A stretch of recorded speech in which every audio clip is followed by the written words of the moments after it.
Dengan dilandasi keyakinan, UT mampu beradaptasi dengan setiap perubahan dan sumber daya manusia yang excellent, serta memiliki jiwa dan karakter Pancasila yang kuat. Universitas terbuka, siap menyongsong era baru pendidikan tinggi jarak jauh di tanah air yang modern menuju Indonesia maju. Dahulu, ketika UT didirikan pada tahun 1984, tidak sedikit orang yang memandang sebelah mata universitas terbuka. Hari ini kita percaya bahwa UT telah menjadi perguruan tinggi negeri yang besar, berdiri sejajar dengan perguruan tinggi lain yang lebih dahulu didirikan. Bahkan terdepan dalam pendidikan terbuka dan jarak jauh. UT menjadi instrumen penting pemerintah dalam pemerataan pendidikan tinggi berkualitas dunia ke seluruh pelosok tanah air, bahkan mancanegara. Sulit rasanya meningkatkan angka partisipasi kasar pendidikan tinggi tanpa kehadiran UT. Seiring dengan berubahnya status menjadi perguruan tinggi badan hukum atau PTNBH, yang membuatnya sejajar dengan perguruan tinggi terkemuka di Indonesia yang lebih dahulu didirikan, UT semakin lincah dalam merespon beragam tuntutan internal dan eksternal dengan melakukan terobosan baru yang inovatif dan adaptif. Dengan semangat, tatanan dan budaya kerja baru mewujudkan Indonesia maju. Perkembangan teknologi yang ramah pengguna, terjangkau, tersebar, serta semakin meningkatnya literasi digital masyarakat. UT semakin mendapat tempat di hati berbagai kalangan. Hal itu tampak pada terus meningkatnya jumlah mahasiswa dan dalam 5 tahun terakhir, jumlah mahasiswa usia muda terus meningkat. Menyadari karakteristik dan kompleksitas pendidikan jarak jauh dan masyarakat yang berubah dengan cepat, UT melakukan investasi yang signifikan untuk penyediaan infrastruktur modern dan SDM yang berkualitas. Gedung Profesor Setiadi menjadi landmark keseriusan UT dalam menjadikan teknologi modern sebagai tulang punggung layanan kepada mahasiswa dan stakeholders lainnya. Gedung yang dilengkapi peralatan terkini siap memberikan layanan online terbaik.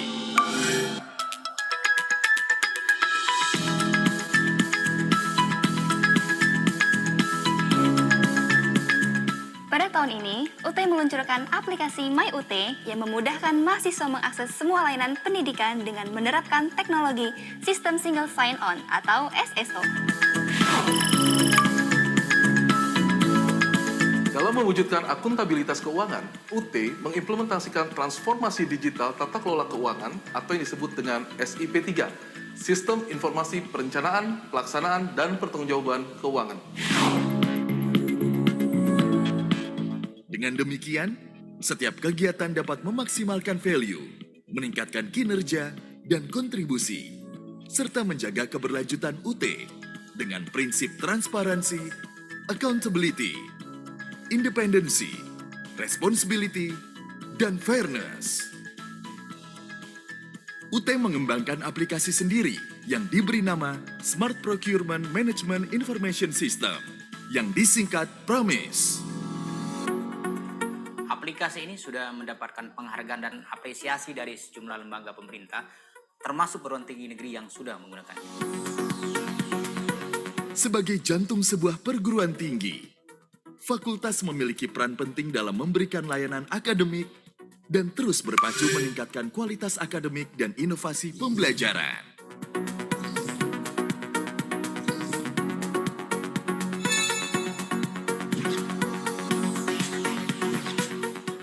Akreditasi baik nasional maupun internasional, termasuk upaya mendapatkan international recognition, terus dibangun. Di antaranya penyiapan bilingual course materials untuk menampung international students. Kami menyadari bahwa keberhasilan UT adalah berkat kepercayaan pemerintah dan masyarakat. Mari membangun manusia dan Indonesia yang lebih baik bersama Universitas Terbuka.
Dengan dilandasi keyakinan, UT mampu beradaptasi dengan setiap perubahan dan sumber daya manusia yang excellent, serta memiliki jiwa dan karakter Pancasila yang kuat.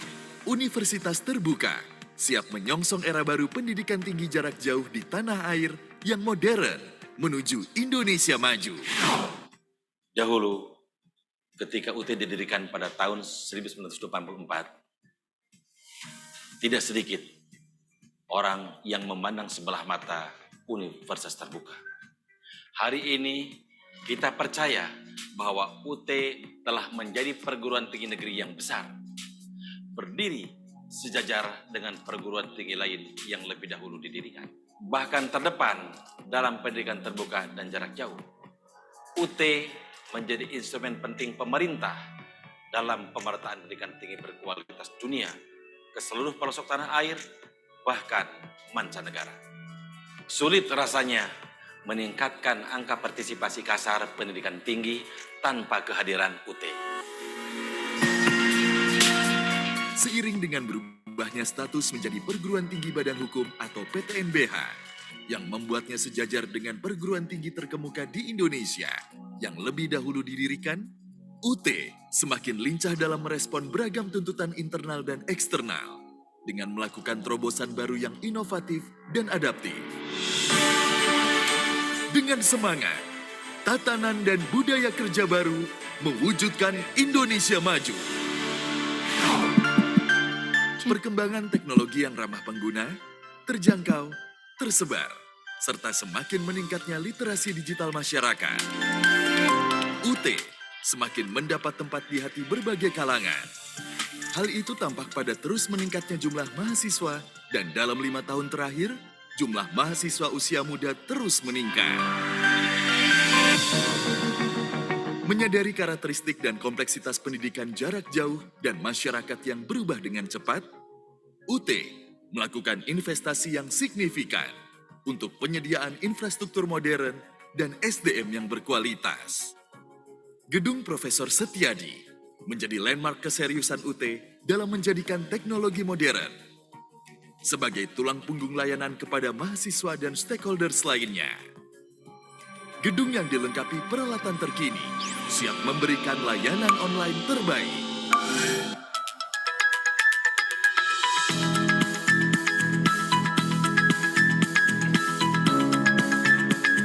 Pada tahun ini, UT meluncurkan aplikasi MyUT yang memudahkan mahasiswa mengakses semua layanan pendidikan dengan menerapkan teknologi Sistem Single Sign-On atau Belum merah ya SSO. kameranya. Dalam mewujudkan akuntabilitas keuangan, UT mengimplementasikan transformasi digital tata kelola keuangan atau yang disebut dengan SIP3, Sistem Informasi Perencanaan, Pelaksanaan, dan Pertanggungjawaban Keuangan. Dengan demikian, setiap kegiatan dapat memaksimalkan value, meningkatkan kinerja dan kontribusi, serta menjaga keberlanjutan UT dengan prinsip transparansi, accountability, independensi, responsibility, dan fairness. UT mengembangkan aplikasi sendiri yang diberi nama Smart Procurement Management Information System yang disingkat PROMIS. Aplikasi ini sudah mendapatkan penghargaan dan apresiasi dari sejumlah lembaga pemerintah, termasuk perguruan tinggi negeri yang sudah menggunakannya.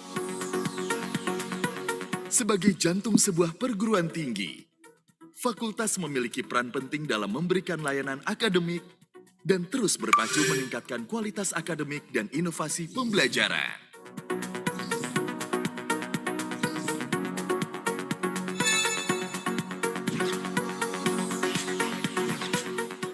Akreditasi baik nasional maupun internasional, termasuk upaya mendapatkan international recognition, terus dibangun. Di antaranya penyiapan bilingual course materials untuk menampung international students. Kami menyadari bahwa keberhasilan UT adalah berkat kepercayaan pemerintah dan masyarakat. Mari membangun manusia dan Indonesia yang lebih baik bersama Universitas Terbuka.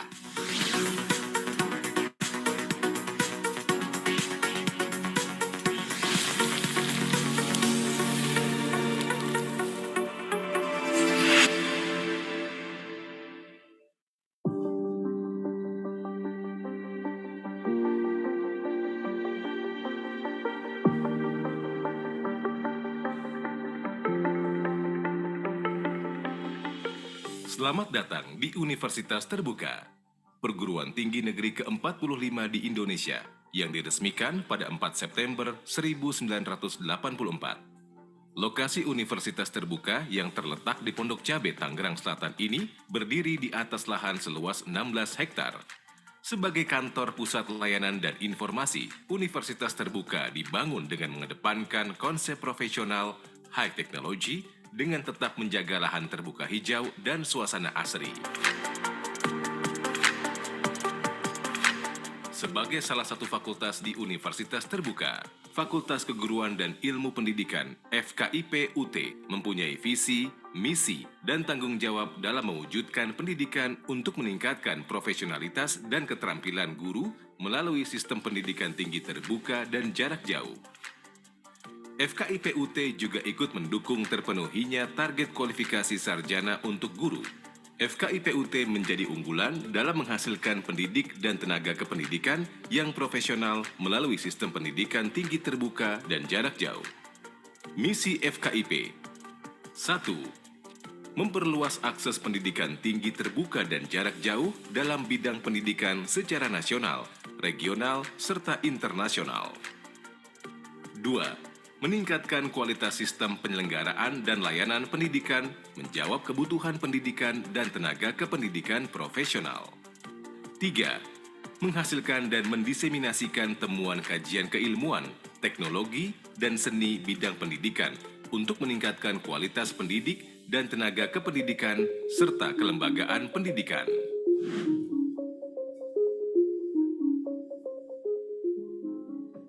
FKIP UT dipimpin oleh dekan dengan dibantu oleh para wakil dekan bidang akademik, wakil dekan bidang keuangan dan kerumah tanggaan, dan wakil dekan bidang kemahasiswaan. Untuk menjaga penjaminan mutu, FKIP memiliki gugus kendali mutu fakultas di bawah koordinasi wakil dekan bidang akademik. Di setiap prodi juga terdapat gugus kendali mutu program studi. Gugus kendali mutu fakultas ini merupakan derivat dan perpanjangan tugas dari Pusat Penjaminan Mutu Pendidikan.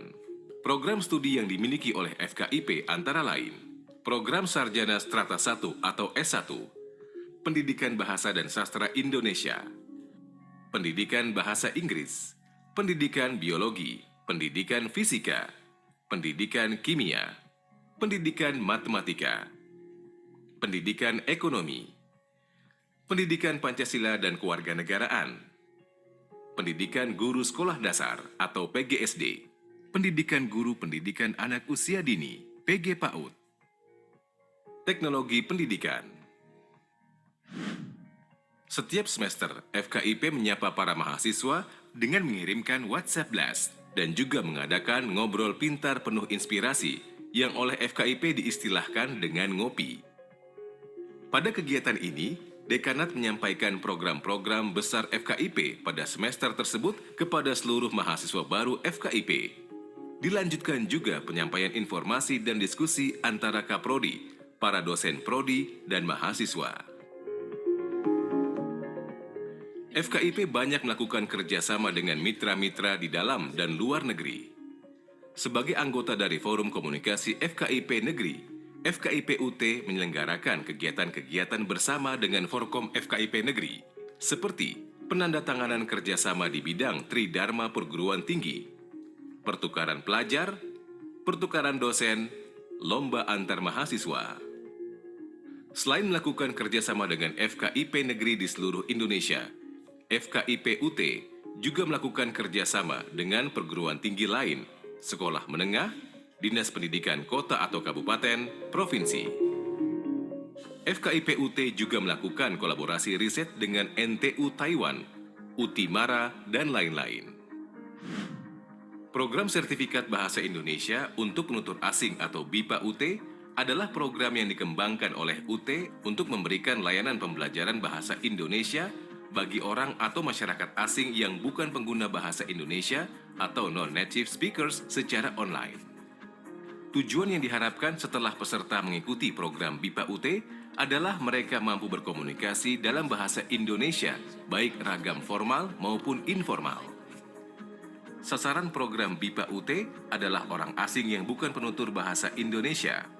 baik yang bertempat tinggal di luar wilayah RI maupun yang bertempat tinggal di Indonesia, berusia minimal 17 tahun, berkeinginan untuk belajar bahasa Indonesia dan dapat mengakses secara online. Portal Guru Pintar Online atau GPO merupakan forum ilmiah yang didedikasi bagi para guru dan mereka lainnya yang memiliki perhatian kepada upaya peningkatan mutu pendidikan guru dan mutu pembelajaran di sekolah. Istilah kata pintar dalam Guru Pintar Online ini memiliki arti pintu interaksi antar guru, dengan harapan bahwa media online ini bisa dijadikan sebagai sarana komunikasi interaktif dalam kerangka menumbuhkan budaya belajar sepanjang hayat. Portal GPO memberikan akses kepada guru dan pemerhati pendidikan guru untuk bersama-sama memberikan kontribusi bagi upaya peningkatan ilmu pengetahuan dan pengalaman praktik baik atau best practice dalam bidang pendidikan dan pembelajaran. Kontribusi dapat dilakukan melalui laman dalam GPO, khususnya melalui laboratorium pendidikan dan galeri profil. Selanjutnya, FKIP UT sebagai pengelola portal ini berharap seluruh masyarakat pendidikan dapat memanfaatkan portal GPO sebagai sumber belajar dan sumber inspirasi bagi peningkatan profesionalisme guru secara berkelanjutan. Untuk meningkatkan partisipasi mahasiswa dalam kegiatan inovasi dan kreativitas, salah satu kegiatannya adalah Lomba Inovasi Pembelajaran dan Kreativitas Mahasiswa Tingkat Nasional atau LIPKMN yang sudah dilaksanakan secara rutin sejak tahun 2019. Kegiatan LIPKMN ini diselenggarakan sesuai dengan standar aturan program kreativitas mahasiswa atau PKM Direktorat Kemahasiswaan. Kegiatan ini juga melibatkan perguruan tinggi lainnya serta asosiasi profesi pendidikan setiap program studi sebagai mitra. Temu Ilmiah Nasional Guru atau TING adalah suatu pertemuan ilmiah dan agenda tahunan Kementerian Pendidikan dan Kebudayaan yang dipercayakan kepada FKIP UT untuk memperingati Hari Guru setiap 25 November sejak tahun 2009 dengan pembicara para tokoh dan praktisi pendidikan yang ahli di bidangnya. Fakultas Keguruan dan Ilmu Pendidikan Universitas Terbuka terus beradaptasi dengan perkembangan dunia untuk kemajuan para pendidik demi terciptanya kemajuan pendidikan di negeri tercinta.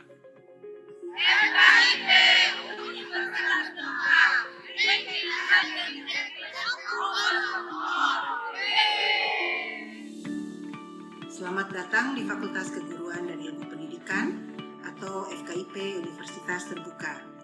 Saya Profesor Dr. Uci Rahayu MSc, Dekan FKIP Universitas Terbuka masa jabatan tahun 2021-2025. Kami bangga menjadi unggulan dalam menghasilkan pendidik dan tenaga kependidikan yang profesional melalui sistem pendidikan tinggi terbuka dan jarak jauh sebagai visi FKIP. Saat ini, FKIP UT memiliki 12 program studi, yaitu Program Studi S1 Pendidikan Guru Sekolah Dasar, Program Studi S1 Pendidikan Guru Pendidikan Anak Usia Dini, Program Studi S1 Pendidikan Matematika, Program Studi S1 Pendidikan Fisika, Program Studi S1 Pendidikan Biologi, Program Studi S1 Pendidikan Kimia, Program Studi S1 Pendidikan Ekonomi, Program Studi S1 Pendidikan Pancasila dan Kewarganegaraan, Program Studi S1 Pendidikan Bahasa dan Sastra Indonesia, Program Studi S1 Pendidikan Bahasa Inggris, Program Studi Teknologi Pendidikan, dan Program Pendidikan Profesi Guru atau PPG. Dari ke-12 prodi tersebut, 3 diantaranya sudah terakreditasi A, yaitu Prodi S1 PGSD, S1 PG PAUD, dan S1 Pendidikan Matematik. Sedangkan 8 lainnya sudah terakreditasi B. Semua program studi ditujukan untuk para guru, sedangkan S1 Teknologi Pendidikan terbuka bagi non-guru. PPG merupakan program FKIP terbaru yang ditawarkan mulai tahun 2023 dan sudah terakreditasi baik. PPG terbuka bagi guru dalam jabatan dan prajabatan untuk bidang studi PGSD, PG PAUD, biologi, fisika, dan ekonomi. Mari bergabung dengan FKIP Universitas Terbuka. FKIP Universitas Terbuka menginovasi, menginspirasi, dan mendedikasikan diri untuk pendidikan terbuka dan jarak jauh yang unggul dan bermutu. Universitas Terbuka, making higher education open to all.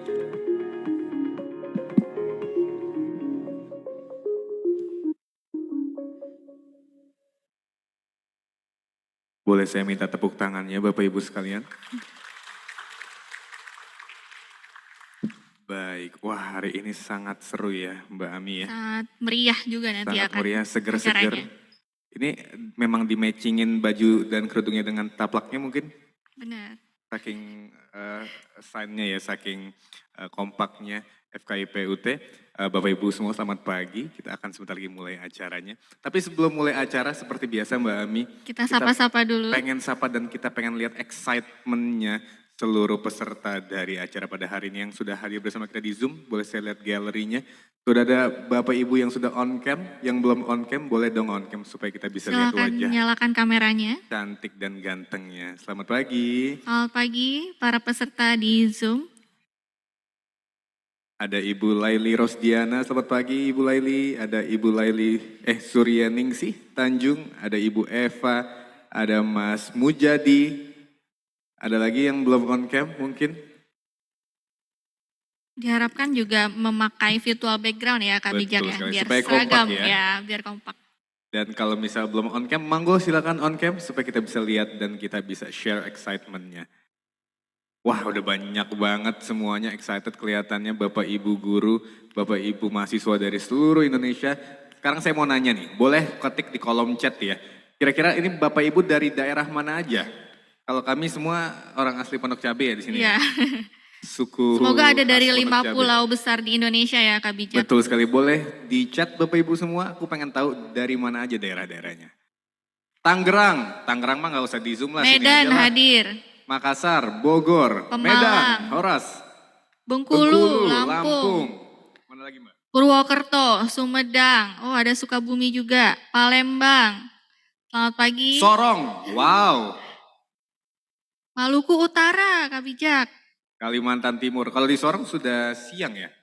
Iya, Makassar juga. Sidoarjo, Malang, Kaltara. Batam, Aceh, wah dari ujung sana juga ada ya, Trenggalek.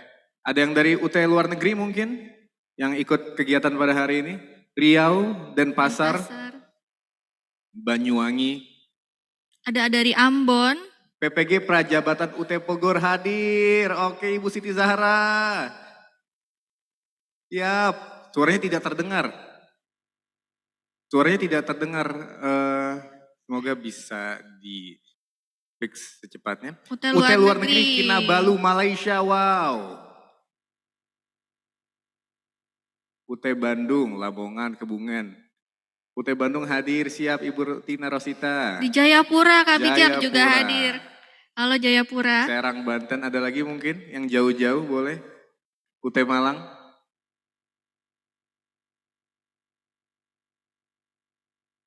Alright, sure. Wah itu dia Sudah mewakili ya. keindahannya Universitas Dari Aceh Terbuka ya. sampai Jayapura. Sampai Sorong, sampai Malaysia pun, Samarinda, Jayapura semuanya hadir. Benar. Semangat untuk acaranya FKIP pada pagi ini. Baik, Bapak Ibu semua, kita akan mulai rangkaian acara. Jadi kami harap Bapak Ibu semua tetap bisa stay sampai berakhirnya acara nanti siang dan juga panel session sampai sore nanti. Kita akan belajar banyak sekali dan tetap on cam supaya kita bisa lihat terus reaksinya, excitementnya teman-teman semuanya. Baik Mbak Ami, siap kita mulai. Assalamualaikum warahmatullahi wabarakatuh. Shalom, Om Swastiastu, Namo Buddhaya, Salam Kebajikan, Rahayu, Rahayu, Rahayu. To the Honorable Rector of Universitas Terbuka, Professor Ojat Darajat M.Pd, Dean of the Faculty of Education and Teacher Training, Professor Dr. Ucu Rahayu MSc, Director General of Teachers and Education Personnel, Professor Dr. Nunuk Suryani, M.Pd, Vice Rectors of Academic, Dr. Muhammad Yunus SSMA, and also the Head of Education Department of South Tangerang, Bapak Deden Deni SE, SAP, MM. Yang terhormat Rektor Universitas Terbuka, Profesor Ojat Darajat M.Pd, Dekan Fakultas Keguruan dan Ilmu Pendidikan Profesor Dr. Ucu Rahayu MSc, Direktur Jenderal Guru dan Tenaga Kependidikan Kemendikbudristek Profesor Dr. Nunuk Suryani M.Pd, Wakil Rektor 1 Bidang Akademik Dr. Muhammad Yunus SSMA, Kepala Dinas Pendidikan Kota Tangerang Selatan Bapak Deden Deni SE SAP MM. And also the Honorable Vice Rectors, Head of Institutions, Head of Bureau, Deans and Deputy Deans, Head of Department, all of the speakers, and most importantly, all participants of the entire ICTL and TING. Yang kami hormati para Wakil Rektor, para Ketua Lembaga, para Kepala Biro, para Dekan dan Wakil Dekan, para Kaprodi, Pemakalah, peserta, dan seluruh panitia ICTL dan TING ke-15. Dear ladies and gentlemen, all esteemed educators and distinguished guests, welcome to the International Conference on Teaching and Learning, or ICTL, and also the 15th Temu Ilmiah Nasional, or TING, hosted to you by the Faculty of Education and Teacher Training of Universitas Terbuka and proudly supported by PT Sarana Kata Grafika, Damaputa Hagras, CV Muskarya, dan Bank BTN. Hadirin sekalian, para pendidik yang kami hormati dan tamu-tamu yang terhormat, selamat datang di ICTL dan Temu Ilmiah Nasional Guru atau TING ke-15 yang diselenggarakan oleh Fakultas Keguruan dan Ilmu Pendidikan dan disponsori oleh PT Sarana Kata Grafika, Dharma Putra Haires, CV Muskarya, dan Bank Tabungan Negara. Today marked a very significant milestone for our faculty as we bring together two exceptional events, which is the ICTL and the TING, in one grand occasion. Hari ini menandai sejarah penting bagi fakultas kami, Fakultas Keguruan dan Ilmu Pendidikan, karena kami menyatukan dua pertemuan yang luar biasa, yaitu ICTL dan Temu Ilmiah Nasional Guru atau TING ke-15 dalam satu acara besar. The ICTL and TING is dedicated to hold a scientific forum on research and scholarly ideas related to teaching and learning.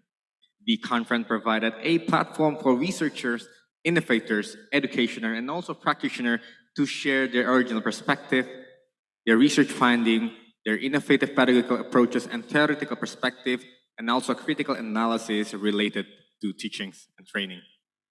ICTL dan TING ke-15 didedikasikan untuk menyelenggarakan forum ilmiah tentang penelitian dan gagasan ilmiah terkait dengan pengajaran dan pembelajaran. Konferensi ini menyediakan platform bagi para peneliti, pendidik, dan praktisi untuk berbagi temuan penelitian asli mereka, pendekatan pedagogi inovatif, perspektif teoritis, dan analitis kritis terkait dengan pengajaran dan pembelajaran. And this program have the theme of digital transformation, future challenges and opportunities in teachings and learning. ICTL dan TING ke-15 tahun ini bertemakan transformasi digital, tantangan dan peluang masa depan dalam pengajaran dan pembelajaran.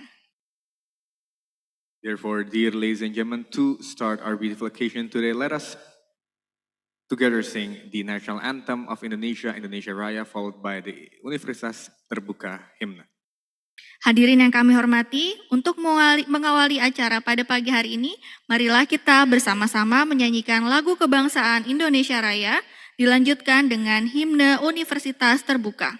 Hadirin dimohon duduk dengan sikap sempurna, dan para hadirin yang di sini silakan berdiri.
Terima kasih kepada para hadirin.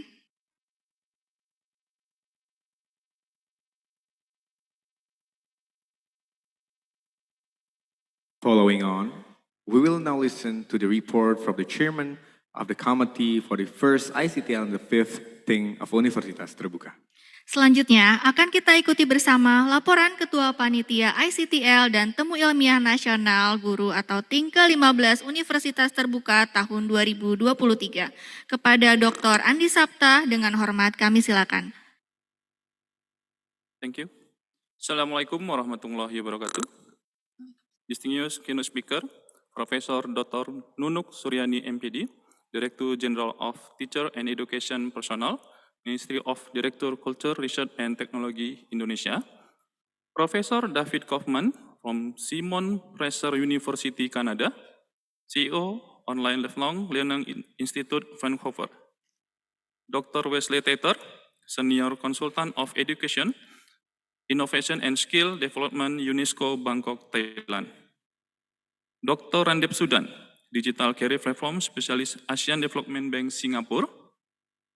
And Professor Insinyur Tian Belawati, M.Pd, PhD from Universitas Terbuka Indonesia, Open, Flexible, and Distant Learning Expert.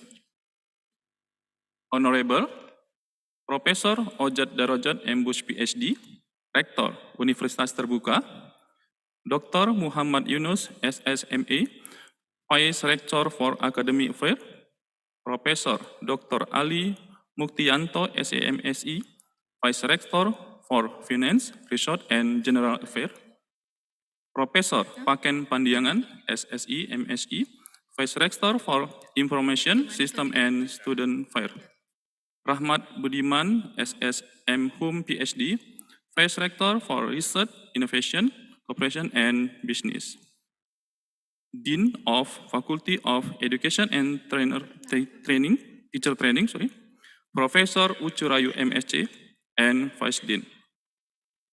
All Dean and Postgraduate Director in the Universitas Terbuka and their staff, all Director of Universitas Terbuka and their staff, Deden Deni SA, SAP, MM, Head of Tangerang Selatan Education and Office, all participants, ladies and gentlemen.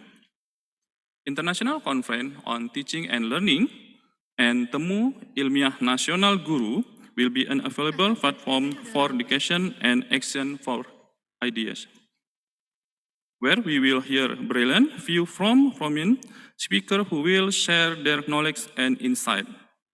We believe that outcome of the event will provide substantial benefit to the development of knowledge and practice related to digital transformation, future challenges and opportunities, and teaching and learning. We want to inform you that the first international conference on teaching and learning was attended by 134 participants from New Zealand, Pakistan, China, Malaysia, Thailand, Vietnam, and Indonesia. Moreover, the 15th Temu Ilmiah Nasional Guru was attended by 141 participants who came from teachers, lecturers, and students from Indonesia. We want to thank all participants for attending, contributing, and making available contribution to the success of this event. Thank you also to all sponsors, partners, and parties who support the organization to the event. Remember all the organizations who have worked hard for the success of the event. We ask the Director of Universitas Terbuka to be able to attend the first international conference on teaching and learning and the 15th Temu Ilmiah Nasional Guru activity officially. Thank you. Assalamualaikum warahmatullahi wabarakatuh.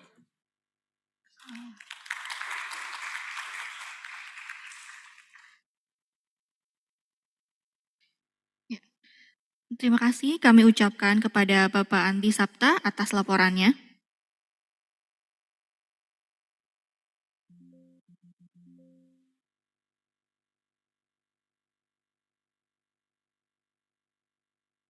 Following on, dear ladies and gentlemen, let us now hear A welcoming speech that will be brought to you by the Dean of the Faculty of Education and Teachers Training of Universitas Terbuka. Hadirin yang kami hormati, selanjutnya akan kita ikuti sambutan Dekan Fakultas Keguruan dan Ilmu Pendidikan Universitas Terbuka kepada Profesor Dr. Ucu Rahayu MSc. Dengan hormat kami silakan.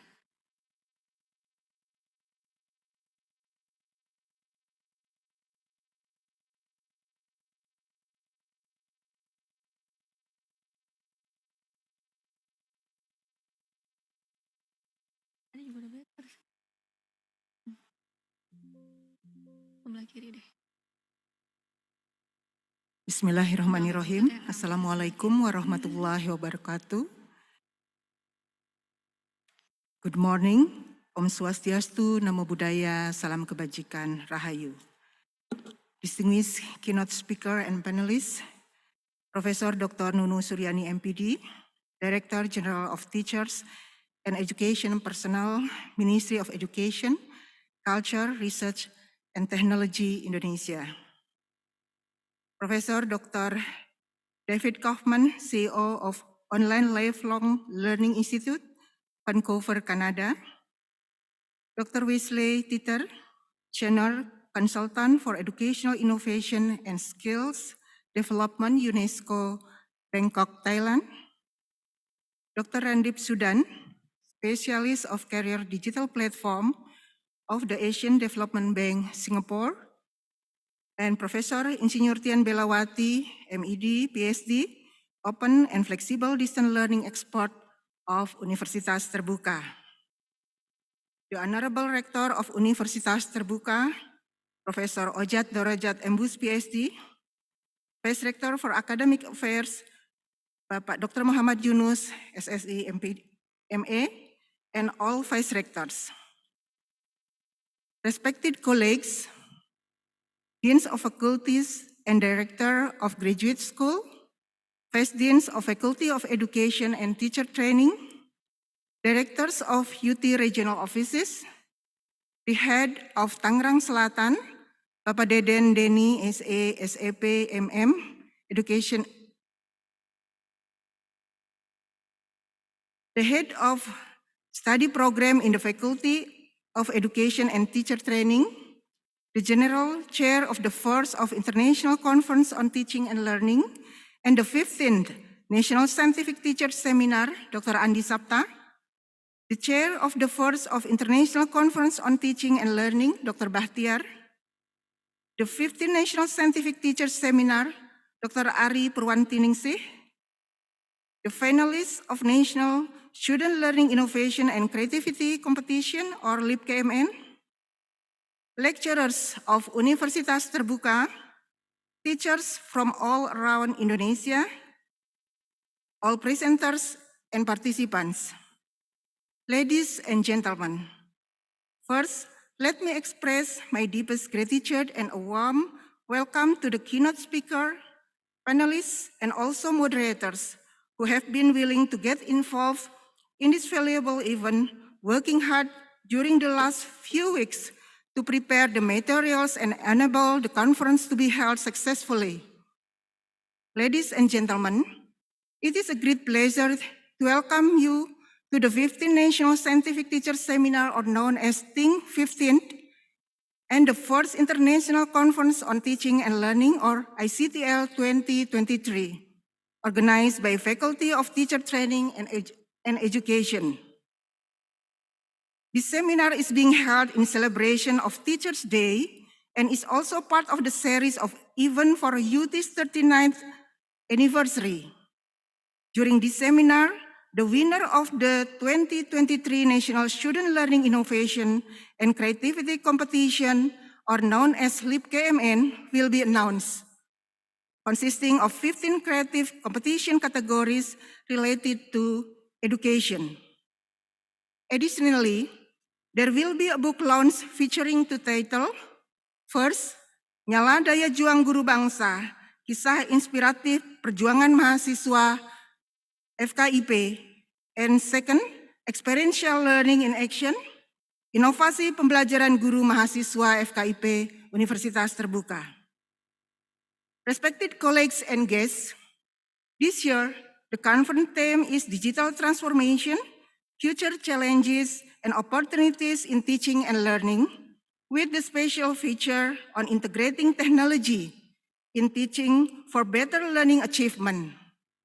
The theme of this conference reflects the inevitable change in education landscape, including in the Indonesian education context. Digital transformation in education has brought us to a point where we are not just asking whether technology should be integrated into education, but also how to do it effectively to improve learning outcomes.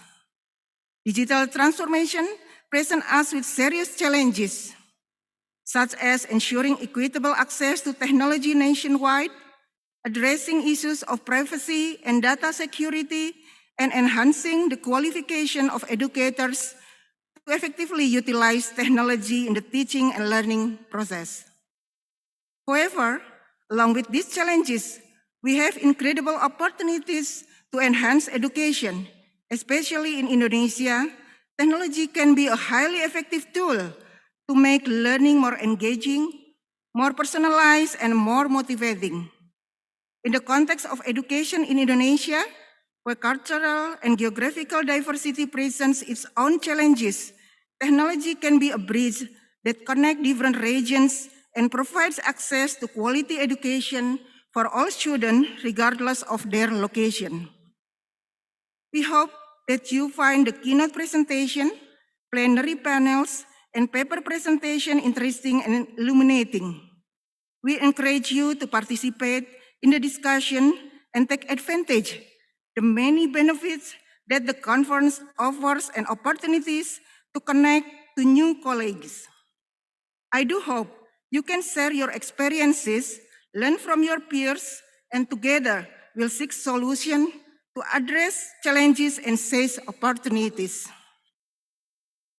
Ladies and gentlemen, our sincere thanks also delivered to all presenters from various countries from Asia and Oceania, including New Zealand, Pakistan, China, Malaysia, Thailand, Vietnam, and of course, from Indonesia. Furthermore, this valuable event becomes possible with the big support from sponsors including Sarana Kata Grafika, Dharma Putra, Muskarya, and Bank Tabungan Negara. I would like to express my gratitude to everyone, the committee members who made this conference possible and successful. To our keynote speaker, panelists, presenters, our distinguished guests, and all participants, thank you for joining us. I look forward to remarkable contribution and collaboration that will emerge from this conference. Again, welcome and enjoy the conference. Wabillahi taufiq wa hidayah. Wassalamualaikum warahmatullahi wabarakatuh.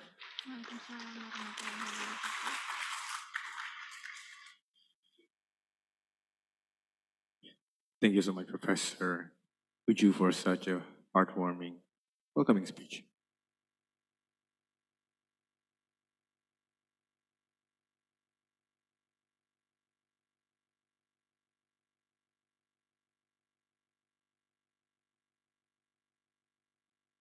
Following on, dear ladies and gentlemen, to wrap up our remarks and to officially open the ICTL and TING, let us hear a welcoming speech that will be brought to you by the rectors of Universitas Terbuka. Bapak dan Ibu hadirin yang kami hormati, selanjutnya akan kita ikuti bersama sambutan Rektor Universitas Terbuka yang sekaligus akan membuka acara TING dan ICTL ke-15 tahun 2023 secara resmi. Kepada Profesor Ojat Darojat M.Pd, dengan hormat kami silakan. Bismillahirrahmanirrahim. Assalamualaikum warahmatullahi wabarakatuh. Om Swastiastu, Nama Budaya, Salam Kebajikan, Rahayu. Distinguished keynote speakers and panelists, Professor Dr. Nunuk Suryani M.Pd, the Director General of Teachers and Education Personnel, the Ministry of Education, Culture, Research, and Technology, Indonesia. Professor David Kaufman, CEO of Online Lifelong Learning Institute from Vancouver, Canada. Dr. Wesley Teter, Senior Consultant for Educational Innovations and Skill Development, UNESCO Bangkok, Thailand. And Dr. Randif Sudan, Specialist of Career Digital Platform of the ASEAN Development Bank, Singapore. And Professor Insinyur Tian Belawati, M.Pd, PhD, Open and Flexible Distance Learning Expert of Universitas Terbuka. Respected colleagues, Vice Rectors, and Dean of Faculty of Teacher Training and Education, Universitas Terbuka Indonesia, and the 15 TINGs and the first ICTL chair and committee members, and to all presenters and participants of this seminar. Very good morning and a warm welcome to the 15th National Scientific Teacher Conference, or known as TING, and the first International Conference on Teaching and Learning, or ICTL 2023, organized by the Faculty of Education and Teacher Training, Universitas Terbuka.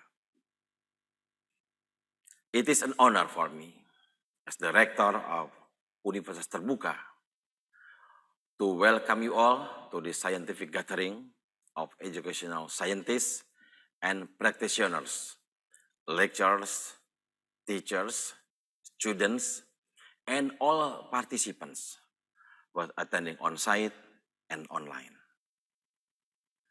It has been a very special moment to host you at this esteemed annual conference, where we will share insights and best practices to explore the frontiers of teaching and learning in the digital age, not only in Asia, but all over the world.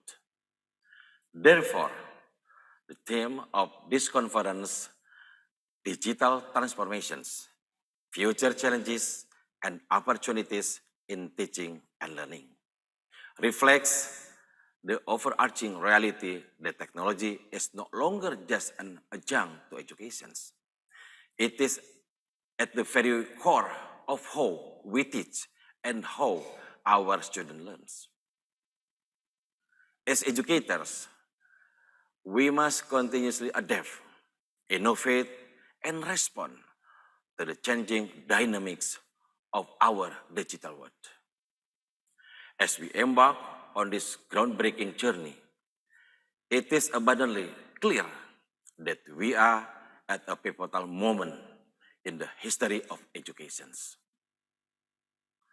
The digital revolution has fundamentally altered the landscape of learning, presenting us with unprecedented challenges and opportunities. Distinguished colleagues and guests, I believe that this conference is not just a convening of brilliant minds, it is a convergence of visions and a crucible for ideas. It is an opportunity for us to delve into the pressing issues and explore the uncharted territories that lie ahead. Our aim is not just to acknowledge the transformations, but to actively shape it, ensuring that it aligns with our educational values and aspirations. UT, as the pioneer of distance education in Indonesia, has been integrating technology in UT's learning process as part of serving the nations for almost 40 years. We reach our students all over Indonesia and in several countries. By 2023, we have more than 2 million alumni. We have reached the unreached by providing higher education possible for adults with jobs, families, and other social commitments. Today, with more than 525,000 students, UT makes every effort to provide inclusive, equitable, and qualified education for all. Ladies and gentlemen, I encourage each of you to actively participate, share your insight, and contribute your expertise to these important conversations.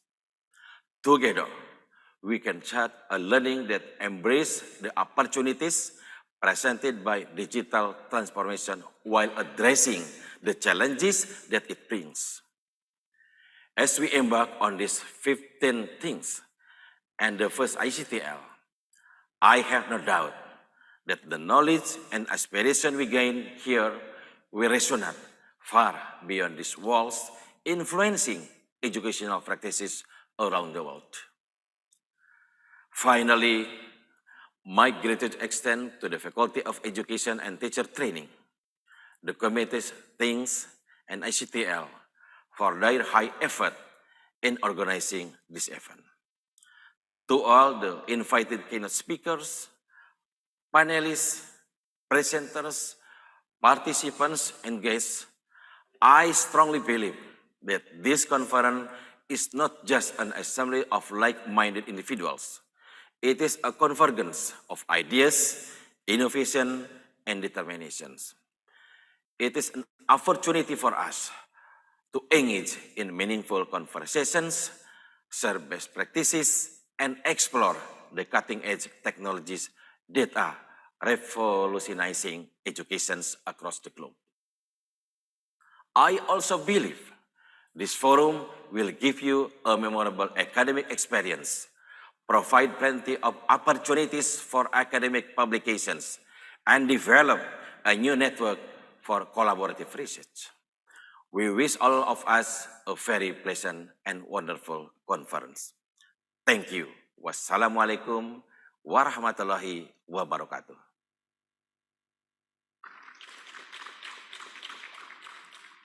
Terima kasih Prof. Ojat atas sambutannya.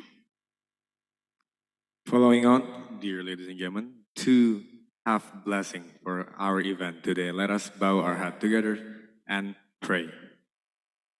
Hadirin yang kami hormati, untuk mendapatkan keberkahan pada acara ini, marilah sejenak kita menundukkan kepala dan berdoa bersama. Kepada Bapak Muhammad Sulaiman, SPDI BIS M.Pd, kami silakan untuk memimpin doa. Assalamualaikum warahmatullahi wabarakatuh.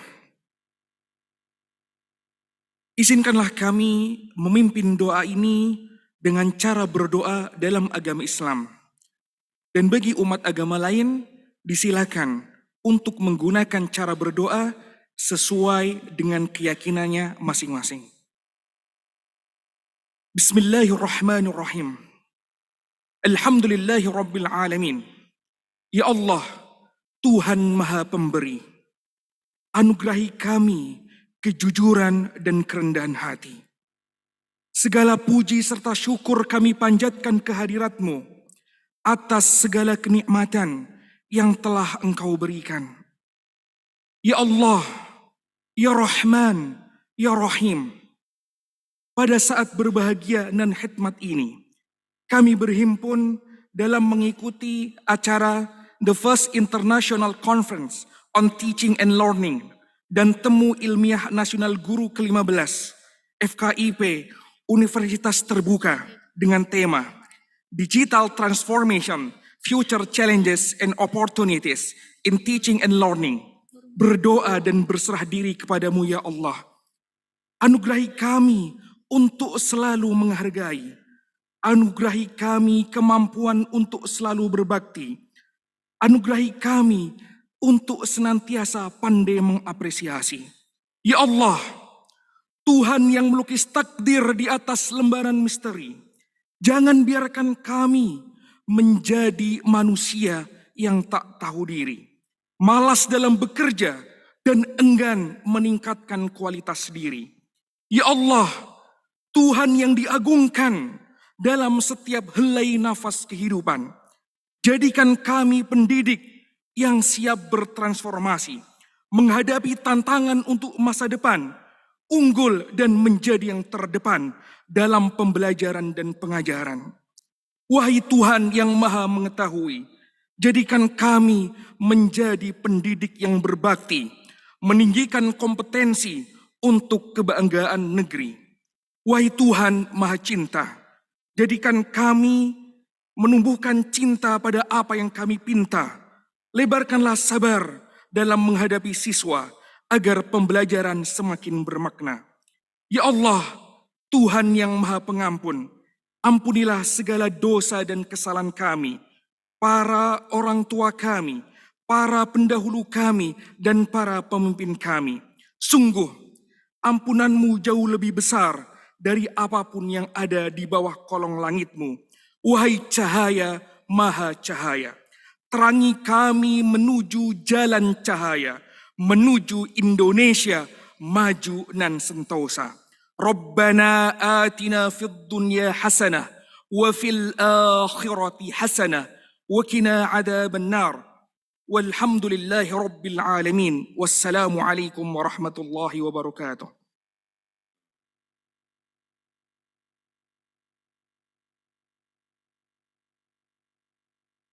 Terima kasih Pak Sulaiman untuk doanya.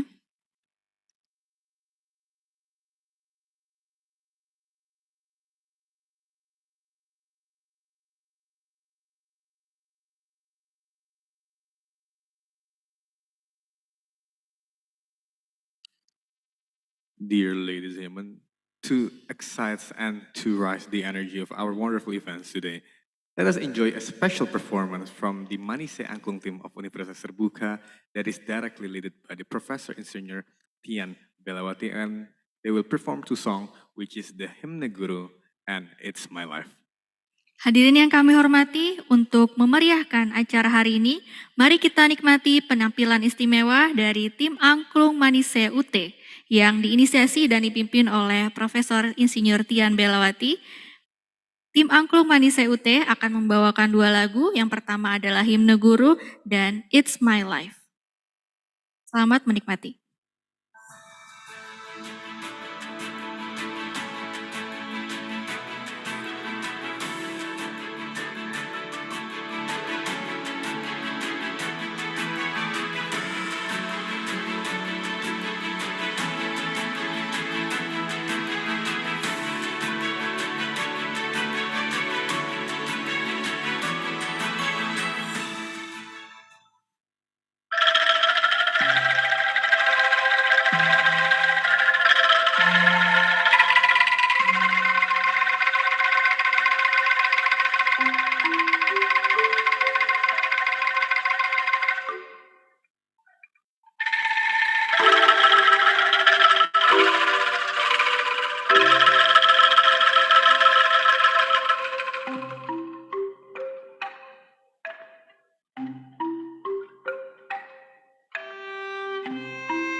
our great performance. Luar biasa, penampilan yang sangat kompak, sangat menarik, 2 lagu yang sangat inspiratif dan saya rasa sangat menggambarkan semangat kita pada hari ini. Sure. Himne Gurdan It's My Life. Wah, boleh tepuk tangan sekali lagi Bapak Ibu sekalian?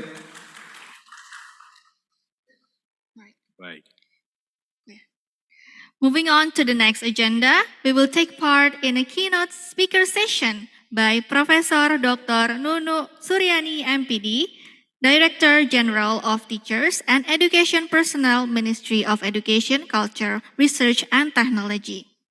Bapak Ibu yang kami hormati, lanjut ke agenda selanjutnya kita akan sama-sama mendengarkan keynote speaker yang akan menghadirkan Profesor Dr. Nunuk Suryani, M.Pd, selaku Direktur Jenderal Guru dan Tenaga Kependidikan Kemendikbudristek.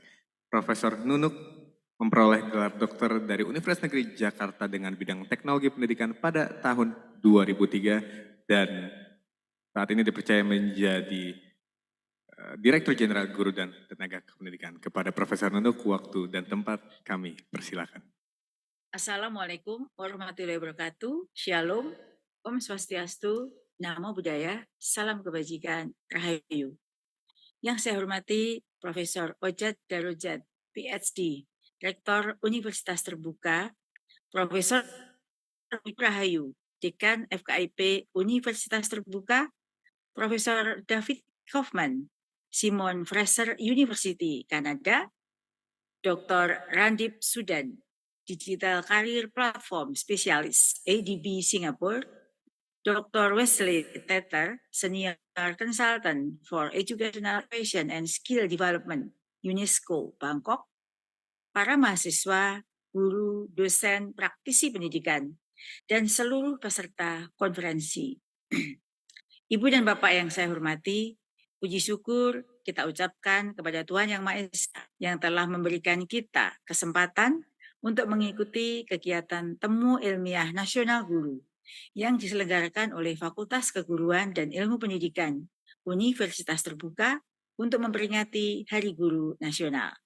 Saya senantiasa berdoa agar kita semua dalam keadaan sehat walafiat dan mendapatkan berkah serta kebahagiaan dalam menjalankan aktivitas kita sehari-hari. Saya turut bersyukur karena hari ini kita dapat bersilaturahmi dalam rangka mewujudkan bersama-sama cita-cita besar kita, yakni membangun pendidikan yang semakin berkualitas untuk anak-anak Indonesia. Ibu dan Bapak yang saya banggakan, Kemendikbudristek telah membuat berbagai terobosan melalui paket kebijakan Merdeka Belajar yang sampai saat ini sudah memasuki episode ke-26. Merdeka Belajar adalah upaya untuk menciptakan ekosistem pembelajaran yang berpihak kepada murid dengan cara memerdekakan pemikiran dan potensi murid. Secara filosofis, konsep Merdeka Belajar ini mengacu pada pemikiran Bapak Pendidikan Nasional kita, yakni Ki Hajar Dewantara. Beliau berpandangan bahwa pendidikan harus menuntun anak menjadi manusia yang merdeka, memiliki kemampuan untuk hidup mandiri secara lahir dan batin. Ki Hajar Dewantara menekankan bahwa pendidikan merupakan proses pembudayaan untuk membentuk masyarakat dan kebajikan publik. Dengan demikian, pendidikan harus menuntun anak menjadi anggota komunitas dan warga negara yang baik. Itulah sebabnya tujuan utama Merdeka Belajar sendiri adalah murid, bukan individu, bukan daerah, bukan kelompok, bukan golongan tertentu, tapi adalah anak-anak Indonesia.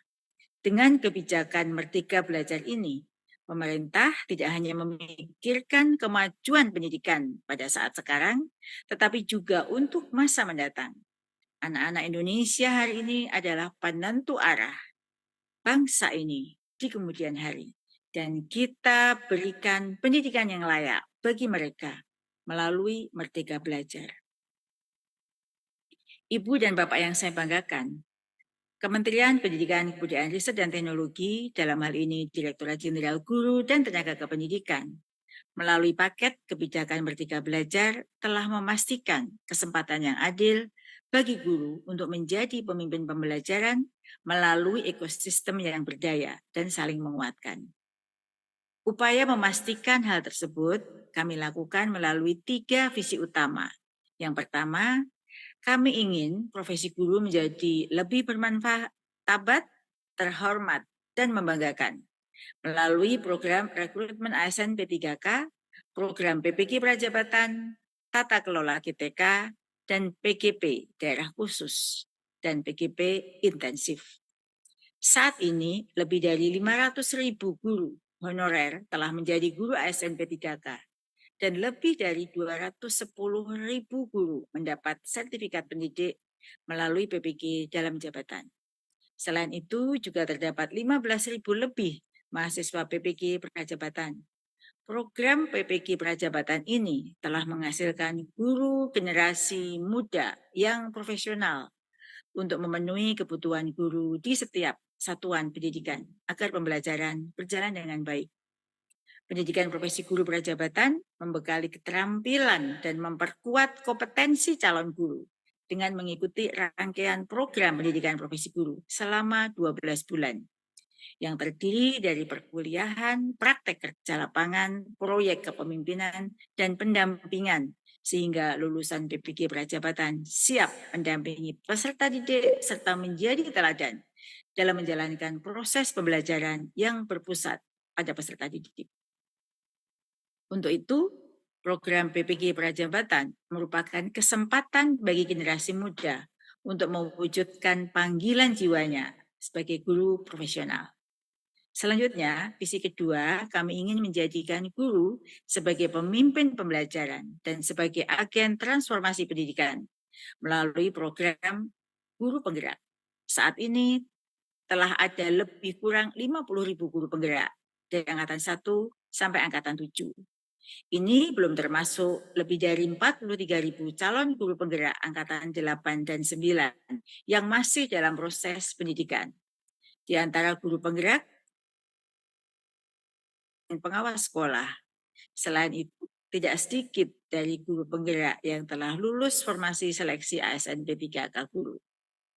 Dan visi ketiga, kami ingin terus menghidupkan gotong royong dalam menciptakan ekosistem belajar guru dan tenaga kependidikan yang berdaya dan saling menguatkan, yakni melalui implementasi kurikulum Merdeka, komunitas belajar guru penggerak, platform Merdeka Mengajar, Balai Guru Penggerak, Balai Besar Guru Penggerak, program organisasi penggerak, serta guru belajar dan berbagi. Sejauh ini, setidaknya kita sudah mempunyai 33 balai guru penggerak di seluruh Indonesia dan sebanyak 133 ormas POP menyasar sekitar 50.000 guru dan tenaga kependidikan dan 7.000 satuan pendidikan dari PAUD, SD hingga SMP. Saya turut bangga dengan antusias para guru dalam menyambut program-program tersebut. Sebanyak 2 juta lebih guru sudah mengunduh dan login di platform Merdeka Mengajar dan setidaknya 1,4 juta guru mengikuti pelatihan mandiri di PMM. Juga ada 150.000 sekolah penggerak dengan implementasi kurikulum Merdeka. Dan sampai saat ini setidaknya 1,3 juta total jumlah pengguna guru belajar dan berbagi dengan 15 sesi belajar. Perlu saya sampaikan juga, baru-baru ini Dijen GTK juga telah merancang manajemen talenta guru dan tenaga kependidikan.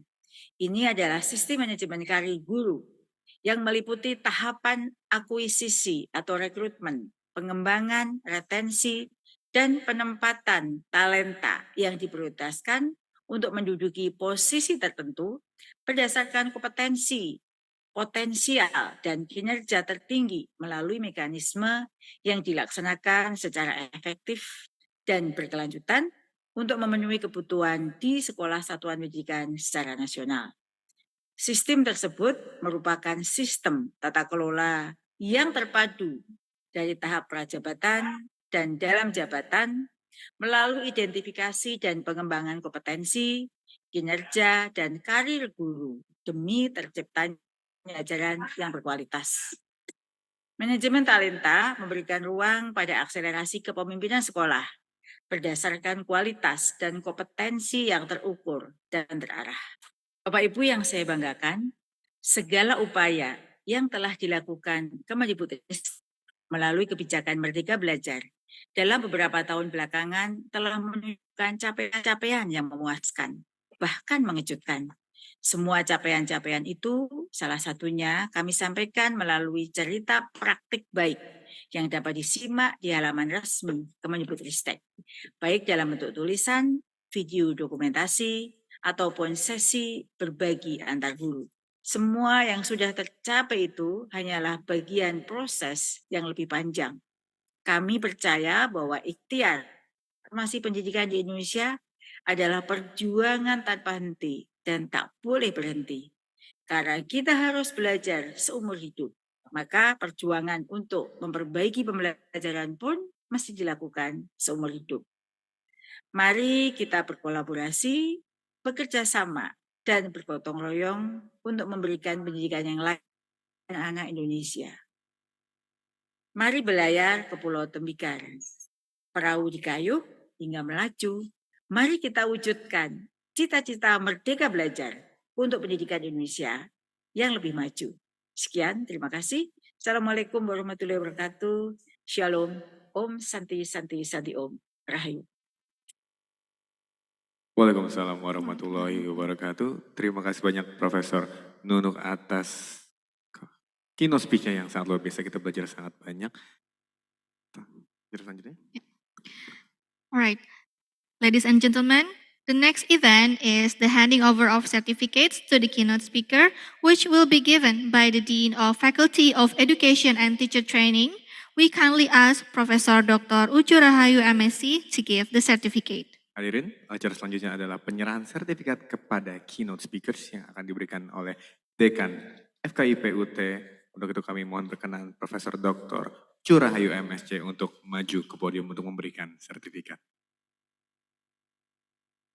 Terima kasih Prof. Nunuk atas kesediaannya sebagai keynote dan sudah sharing informasi pada kita semua. Sebagai apresiasi kami mohon Ibu berkenan untuk menerima sertifikat dari FKIP Universitas Terbuka.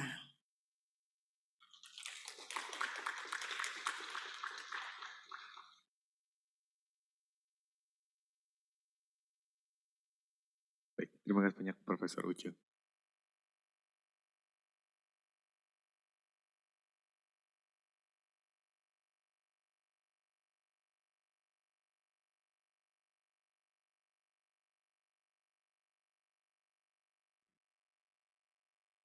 Faculty of Education and Teacher Training never stops innovating. This year, they released 2 very inspiring books. Ladies and gentlemen, the next event is the book launching presented by Faculty of Education and Teacher Training entitled First, Nyala Daya Juang Guru Bangsa, Kisah Inspiratif Perjuangan Mahasiswa FKIP, and the second, Experiential Learning in Action, Inovasi Pembelajaran Guru Mahasiswa FKIP Universitas Terbuka. Bapak Ibu, semangat untuk terus berinovasi tidak pernah padam di FKIP UT. Maka daripada itu, hari ini kita akan melaunching 2 buku yang berjudul Nyala Daya Juang Guru Bangsa, Kisah Inspiratif Perjuangan Mahasiswa FKIP, dan juga Experiential Learning in Action, Inovasi Pembelajaran Guru Mahasiswa FKIP UT. Mari bersama kita saksikan video peluncurannya. Dalam rangka memperingati Hari Guru Nasional, FKIP UT akan menerbitkan buku serial Kisah Inspiratif dan Inovasi Pembelajaran.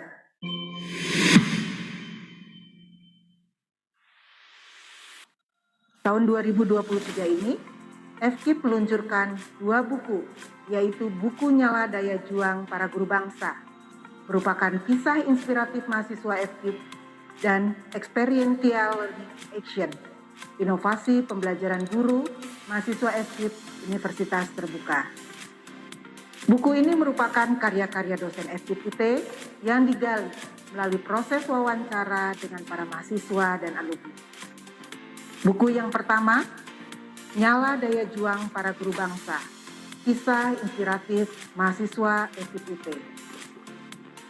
Buku ini menggambarkan perjuangan para guru yang merupakan mahasiswa dan alumni FKIP UT yang tersebar di seluruh pelosok tanah air yang turut berperan dalam mencerdaskan anak bangsa, generasi penerus Indonesia. Perjuangan ini dihadapi mahasiswa yang secara bersamaan menjalani perannya sebagai seorang guru di berbagai jenjang pendidikan, dari tingkat anak usia dini, sekolah dasar, hingga sekolah menengah. Tantangan dan rintangan dihadapi dan ditaklukkan selama mereka bertugas sebagai seorang guru di berbagai situasi.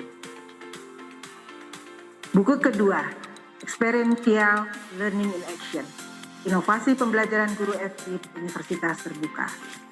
Buku ini menguraikan beberapa praktek dan contoh dunia nyata tentang bagaimana pembelajaran berdasarkan pengalaman yang dapat diterapkan secara efektif di lingkungan pendidikan anak usia dini dan pendidikan dasar.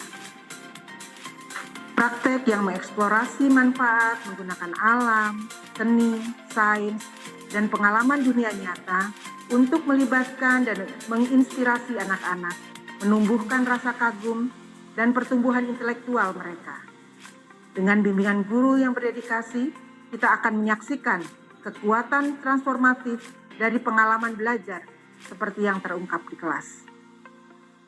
Semoga buku ini dapat menginspirasi para guru Indonesia. Selamat Hari Guru Nasional, bergerak bersama, rayakan Merdeka Belajar.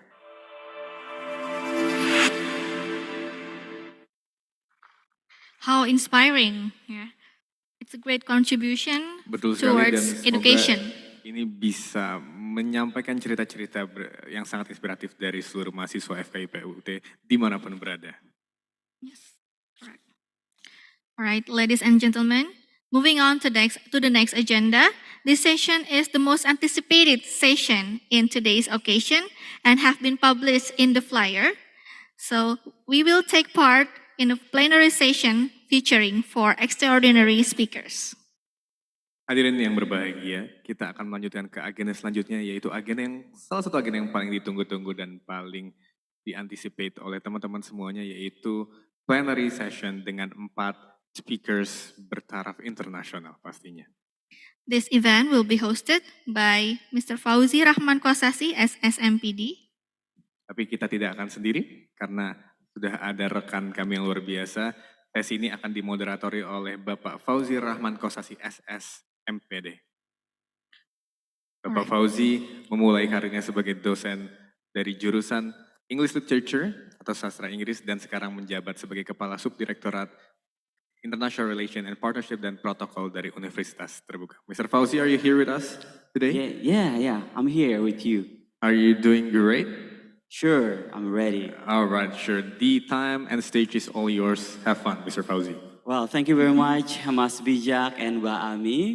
Assalamualaikum warahmatullahi wabarakatuh. Om Swastiastu, Namo Buddhaya, Salam Kebajikan, Rahayu. The Honorable Director General of Directorate of Teachers and Education Personnel, the Ministry of Education, Culture, Research, and Technology of the Republic of Indonesia, the Honorable Rector of Universitas Terbuka, Vice Rector for Academic Affairs and all Vice Rectors, and then the Honorable Dean of Faculty of Education and Teacher Training with all Vice Deans, lecturers, teachers, presenters, and participants from 7 different countries. Let's give a big applause for all of us.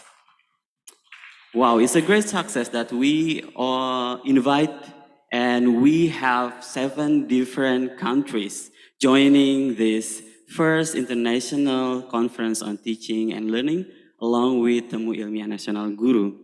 I am Fauzi Rahman. I am very honored to welcome and thank you all for joining the first ICTL and TING ke-15. And today we are very grateful to have 4 distinguished speakers.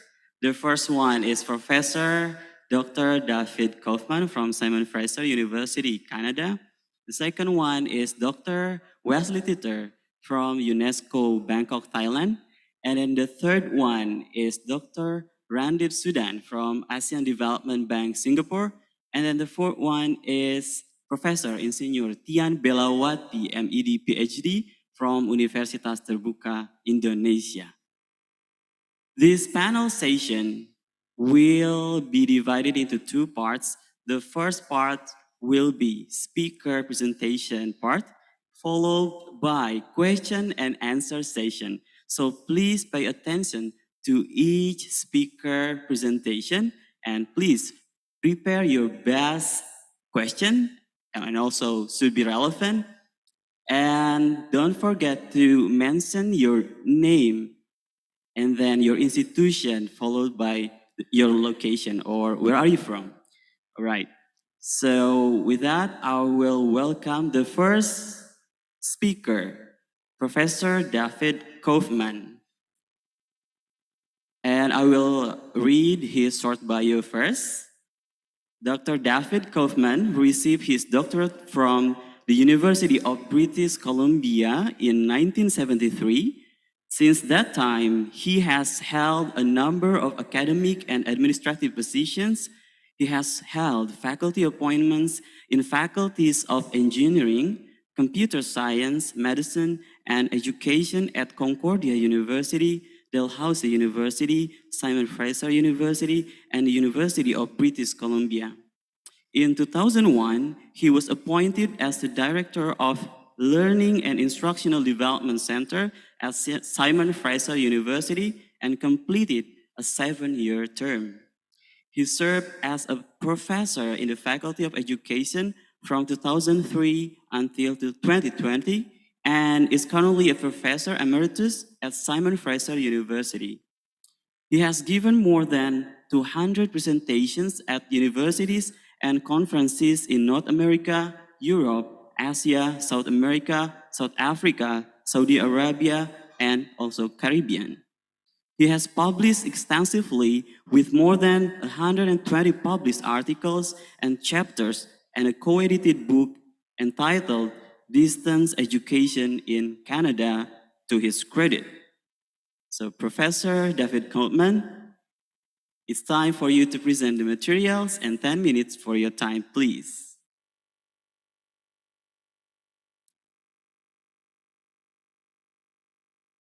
Welcome, everybody. Today, I'm going to speak about how AI will revolutionize online education. I'm Dr. David Kaufman.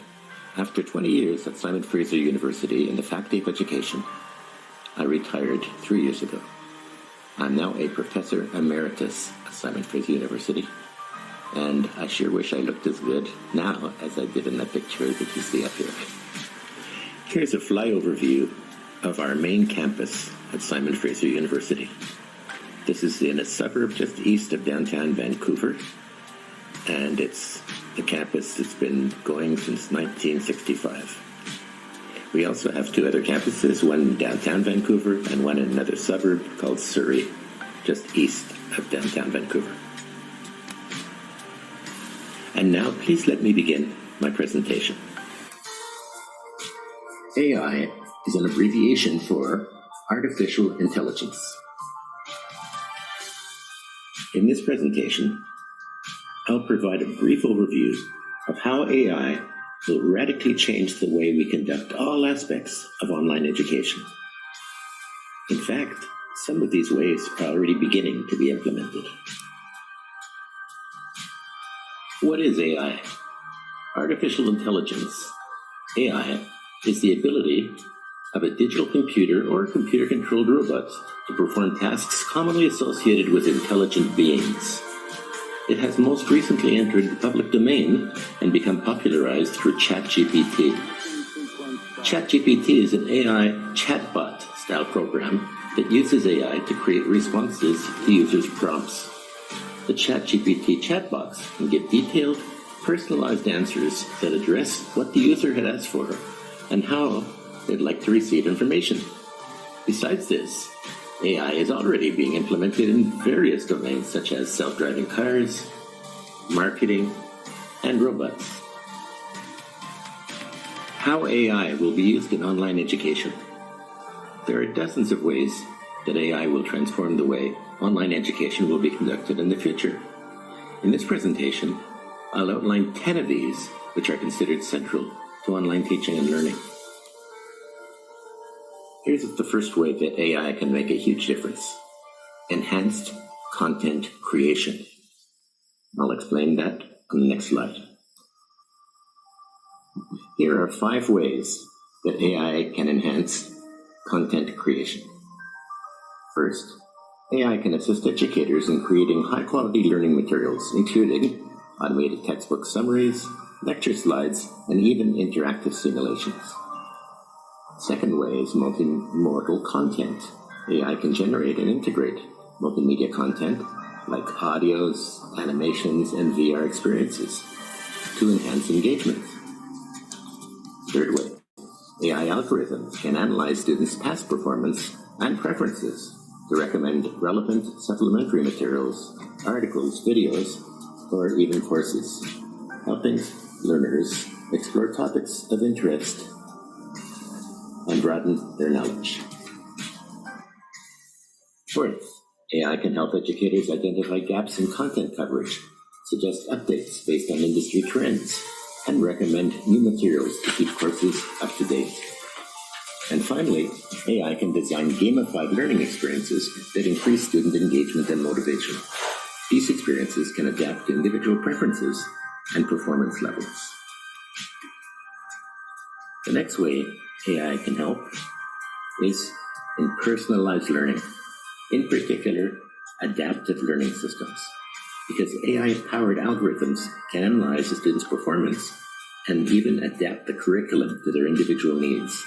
This ensures that students receive customized content and challenges, helping them learn at their own pace. Another way AI can help is through peer collaboration. AI can facilitate peer-to-peer learning by connecting students with similar interests or study goals, fostering collaboration, group projects, and discussions. And here's a really important one: improved feedback. For example, AI can do automated assessments.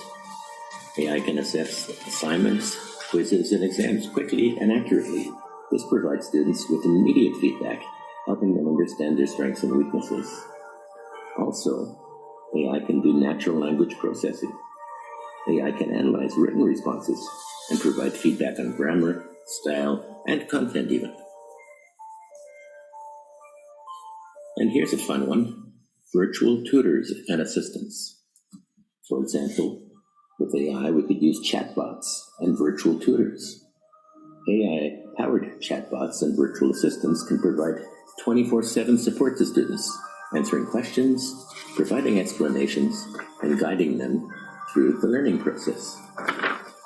And another area is scheduling and reminders. AI can help students and teachers manage schedules, assignments, and deadlines efficiently. One powerful area is learning analytics for educators. Educators can leverage AI-driven analytics to track the progress of individual students and entire classes.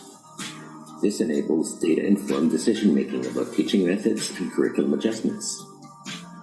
Also, this allows early intervention, because AI can identify students who may be struggling early on, allowing educators to intervene and provide additional support.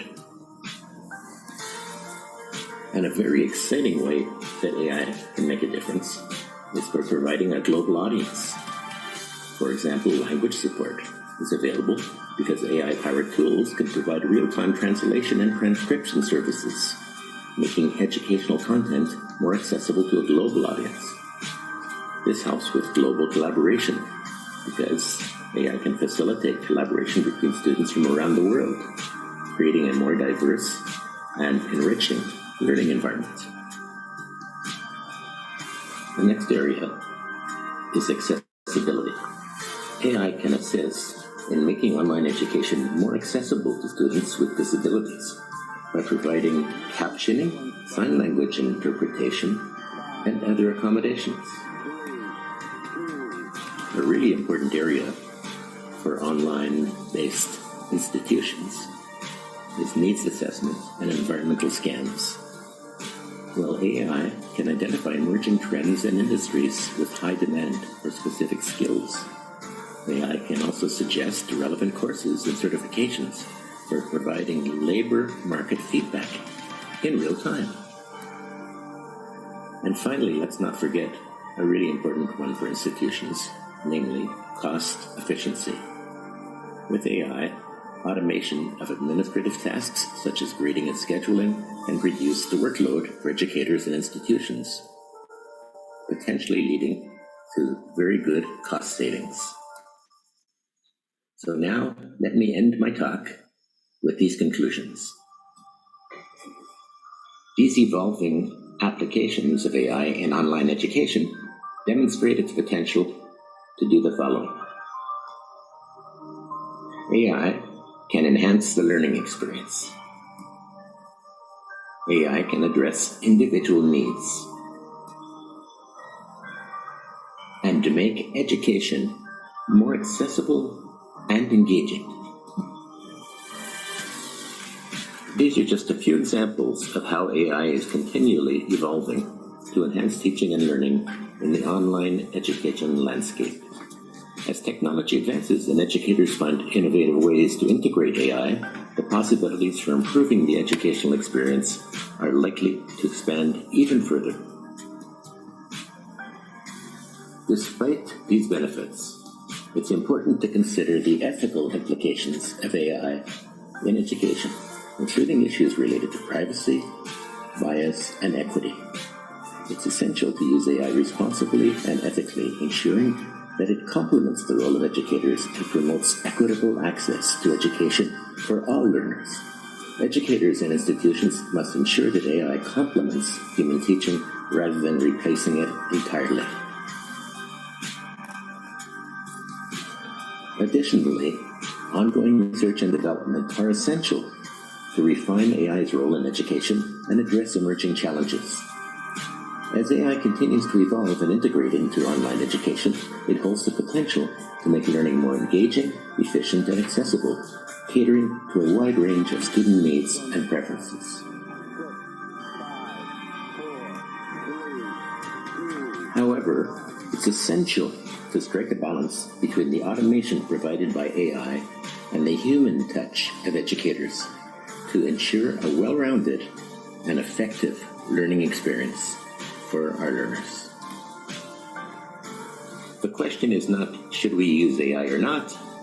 In my opinion, the question is, who will be better? Someone who uses AI as a tool or someone who does not? Thanks for watching, everybody. And thank you so much for inviting me to connect again with my good friends and colleagues at UT. It's been a real pleasure. Bye for now.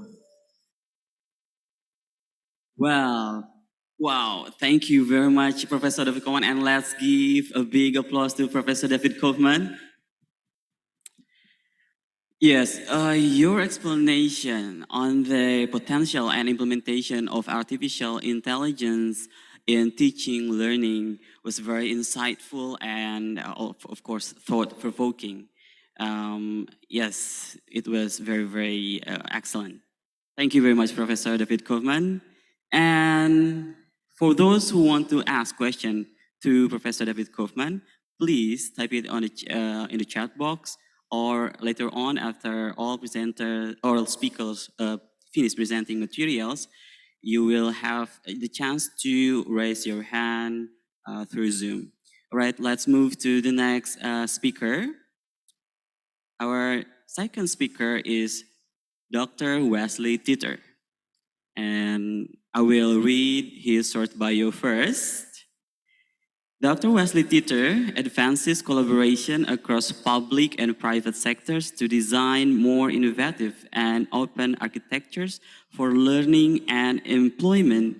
He is a senior consultant at UNESCO's regional office in Bangkok, supporting higher education development throughout 46 countries in Asia and the Pacific, and an expert for UNESCO's headquarters in Paris, supporting the operational design of Campus Africa, a new flagship program.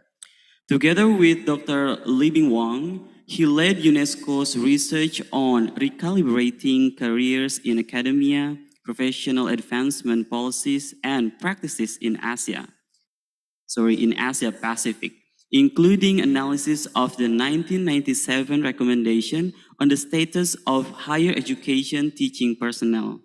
In his personal capacity, Wesley is one of the 3 co-editors of the new Handbook of Education Policy by Edward Ager, published in 2023, which received strong endorsements from researchers and practitioners worldwide. And now it's time for Dr. Wesley Teter to present his material, and 10 minutes for your time, please. Good morning, colleagues. Thank you very much for the warm introduction and invitation. My apologies in advance for not being with you in the room. I think this would be an exciting and timely conversation for the International Conference on Teaching and Learning. Congratulations on taking on a very timely and challenging topic. I think today, since I only have about 10 minutes, I understand, I need to be very brief. And I thought it would be interesting just to give you a broad frame, thinking about inclusion and digital transformation and perspectives from UNESCO Bangkok. And my hope is by the end of this, you see some entry points for your work, what you see as important, whether you're a student or a faculty member, or indeed in the policymaking space. So it starts off a little bit on the dark side. This is not the most uplifting part of the presentation, where we talk about the challenges that we face collectively in this space, particularly around the SDGs and our common agenda. So we're going to talk about a wake-up call for lifelong learning and why your work is so important. And that speaks to the second part on the need for a digital transformation. What do we really mean about an inclusive digital transformation, and particularly in open ecosystems for learning? The third part is more specific, but there won't be enough time to go into too much detail. And I'd love to hear the discussions after. If you could send me your questions and ideas on what types of tools do we need going forward to improve higher education, teaching and learning. So with that, talking about the need for our important work and discussion here today. And the reason why that picture is so dramatic is because it's from a book, a new book that just came out called An EdTech Tragedy, ? And if you want to look that up, you'll see some important images about the challenges we face, particularly in achieving the Sustainable Development Goals. So this is a picture of our progress in the Asia-Pacific region, so big Asia and the Pacific, not just Southeast Asia. And you'll see very clearly that we are not on track. And I think this is really important because we're at the midpoint of this agenda. Since 2015, the member states worldwide have come together and said, this is what's important for us. These 17 goals are important. And at the current pace, we know that the Asia-Pacific region will miss about 90% of the 118 measurable targets. And I can say very clearly that we also don't have a lot of data in some of these areas. So the quality of data, even on reporting, is insufficient. So you'll see some regressions, particularly there in climate action in the region, that are very serious, but also for SDG 4 on quality education, we are absolutely not on track. And that's because we are not including all learners. It's not only because of the impacts of COVID-19. We were off track before. It is now worse. And I think, speaking to that EdTech tragedy ? I think this is an important point of reflection because we often think that technology is our solution. We know that we have this sense of optimism, which I think is wonderful. And technology absolutely has to be a tool to achieve quality education and particularly access to higher education for all. But we are not achieving that. And I think that's what this quote really speaks to, is that our relationship, the educational relationships with technology, have in concerning ways shifted out of balance. And that includes the rise and dominance of private sector interests in this space that need to be balanced. We need private sector engagement, but we need that in a way that promotes the public and common good in terms of access to quality education. So that's the broad overview of what we face collectively and what's important in terms of achieving the Sustainable Development Goals. I know that's brief and there's a lot more we can say, but it's really speaking to the need to transform education systems. And I think that's the language we need going forward, is that we're not here to maintain the status quo. We are absolutely looking to build on your important work to really make an inclusive ecosystem for online learning. So Universitas Terbuka's mission speaks to that. And that's why I'm so proud to have been on your campus and to be part of your learning environment there. And I wish I could be there to kind of elaborate on the wonderful vision and mission that you have, including developing a culture of online learning. So, but to do that in really an inclusive way, this is just one big framework that, we don't always see when we look at our day-to-day work, whether as a learner or as a faculty member. We're thinking about, course delivery or learner engagement or, management and information systems. But when you put it all together, you get the 5 C's. And this is what we really mean by how do we really measure the impacts or the ecosystem itself, getting the data we need to really see how we're progressing in each of these 5 areas. So I'll just read them briefly. The content and curriculum to promote open access to learning, the capacity and culture to do so, the coordination and leadership, the institutional vision and goals and governance structures that make these systems work, including monitoring. The cost and sustainability piece, we don't talk enough about. We don't talk about the investments as much that are required to build quality and connectivity and especially infrastructure. So a lot of learners are left behind. And I think that's where when you dig in deep, you start to see that the digital divide is real, that we need better data also to measure that digital divide so that we leave no one behind. So we know that this is important, yet we still have not achieved it. So going forward, we need to think about these 5 C's and really understand our contributions within them and some of the gaps, particularly for teaching and learning, because teaching and learning has to be about the needs of all learners and throughout their lifespan. So again, lifelong learning is the heart of SDG 4. All right, so I know this is fast, and I know we can get into this section in really a lot of detail. So I hope you're sending in ideas and what do you think of when you think about a tool to improve higher education and teaching and learning, particularly around those 5 C's. There's a lot of entry points from each of you in the room of how we can develop better tools to improve higher education, teaching, and learning. But from UNESCO's perspective, what's important is that we take a humanistic approach, that whenever we're thinking about a tool, we need a way to evaluate those tools. So one way we look at this is, does that promote the right to quality education throughout life? Are the tools and opportunities we're creating improving access to quality education throughout life? And to do that, we really need to strengthen education as a public endeavor. And this came out in the Futures of Education report in 2021, really a global consultation on thought leadership about where are we going with this transformation. And it really comes back to how we're making deeper commitments to education as a common good. And I think we need to think about that in a new social contract for education. We need to think about our commitments to making that happen both financially and operationally in our day-to-day life, because we are not achieving that to date. So we have a long way to go. And this is an important point of departure, that we start with those first principles, which is there on the humanistic approach that I mentioned, the human rights-based approach to quality education. And I'm excited because this is a very timely conversation. So just a few weeks back, in fact, we had the Digital Learning Week. I'm sure many of you joined online or in person, and if you didn't, I just wanted to throw this link up there because there's a lot more content to dive into than we can do today. But 3 that I wanted to highlight are guidance for generative AI, a really timely and important topic in education and research. And so this is UNESCO's first ever global guidance on Gen AI. This is still a very fresh topic. It builds on other AI materials and topics that are on the UNESCO website if you'd like to dig in. And the largest collection of impacts from the COVID-19 era that I wanted to really highlight for you is this EdTech tragedy ? The publication was talking about the overuse of technology and the challenges of really thinking that this is our solution rather than making sure that humans and learners are at the center of our use and needs in driving the EdTech transformation. So I'd really encourage you to look through that. It's a massive, massive collection of questions and ideas going forward. So it's not only focused on higher education. So I didn't spend too much time on that here, but it's really a wonderful guide to reset our understanding of what the EdTech space needs to look like going forward. Another way we need to look at this, which is also in progress, is competency frameworks for teachers and students of how we're going to make AI cross-cutting. What are the skills to develop as prompt engineers What are the skills needed to really make this a part of our learning environment, again, as a tool?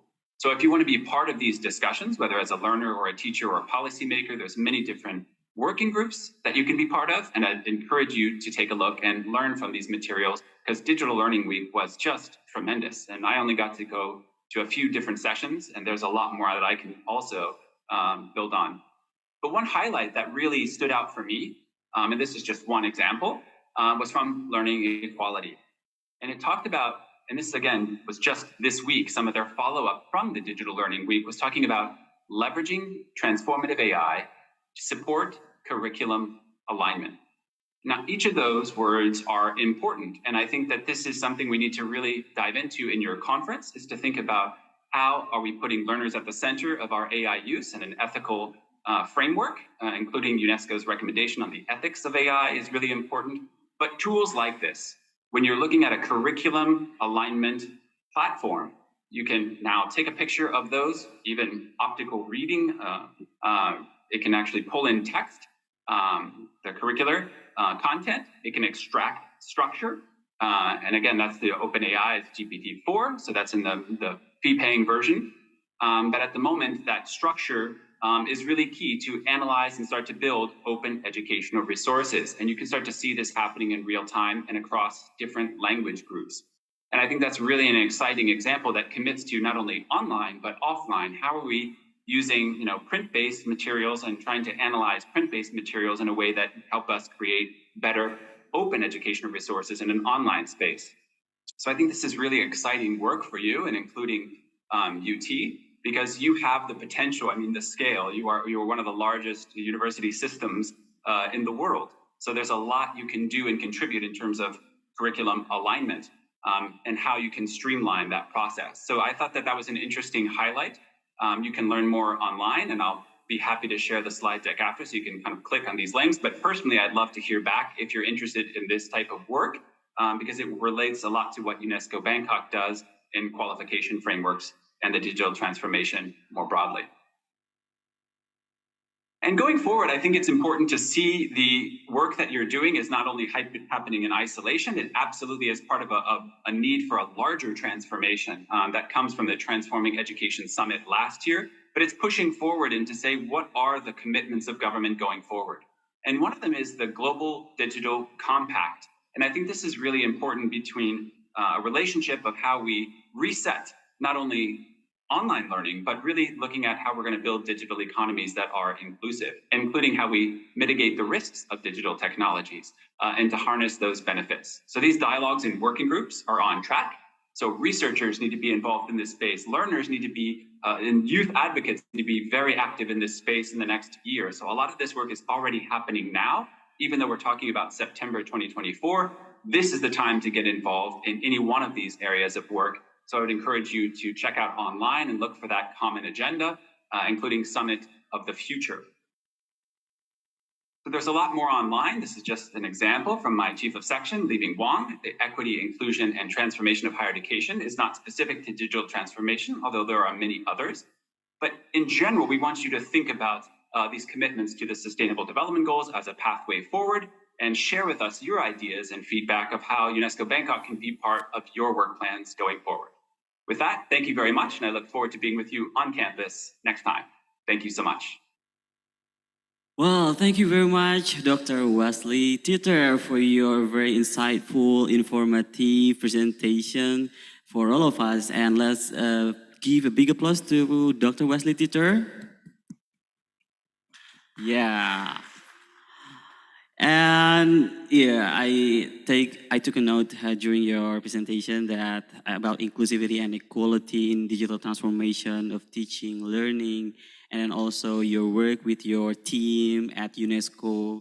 Some documents that you presented previously as tool for us as educator to improve higher education teaching in the digital age is very, very appreciated. And now, let's, as usual, for all audience who want to ask questions to Dr. Wesley Teter, please post it in our chat box. And for those who want to ask directly, so after the last speaker finishes presenting her materials, you will be given the chance to raise your hand directly. So now I will welcome the our third speaker for today, Dr. Randip Sudan, and I will read his short bio first. So Dr. Randip has served in senior positions at the World Bank from 2005 to 2018, including as the head of the World Bank Global ICT Sector Unit as its practice manager, and later as the bank's international advisor on digital strategy and government analytics. In these capacities, he led an international team of World Bank experts to support developing countries on policies and programs relating to the digital economy. After leaving the World Bank, Randy founded Multiverse, a Singaporean social impact enterprise that aims to leverage data analytics and AI to help governments, businesses, and individuals better anticipate and prepare for an uncertain future. The World Bank has engaged Urandip to advise on policies and strategies relating to investment promotion, digital trade, data, AI, smart cities, and the metaverse. Randip is currently engaged on an ASEAN Development Bank on a project on work-based learning to help create a future-ready workforce in Indonesia. Dr. Randip Sudan, it is time for you to present your materials and 10 minutes for your presentation, please. So thank you very much. Let me share my screen.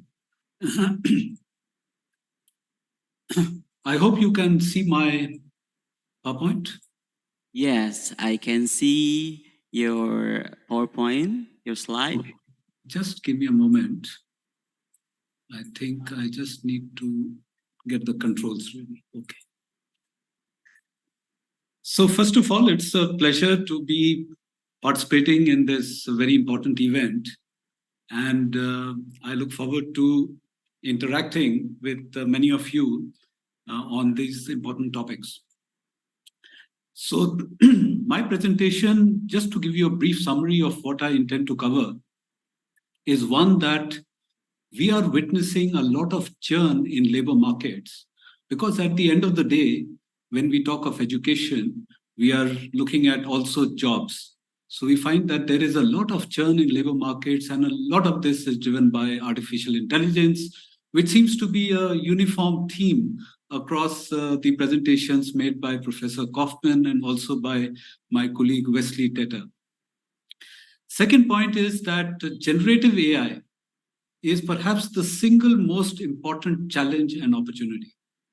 And I will give some examples of how universities are responding to the growing importance of artificial intelligence and what is likely to be the skills landscape going forward.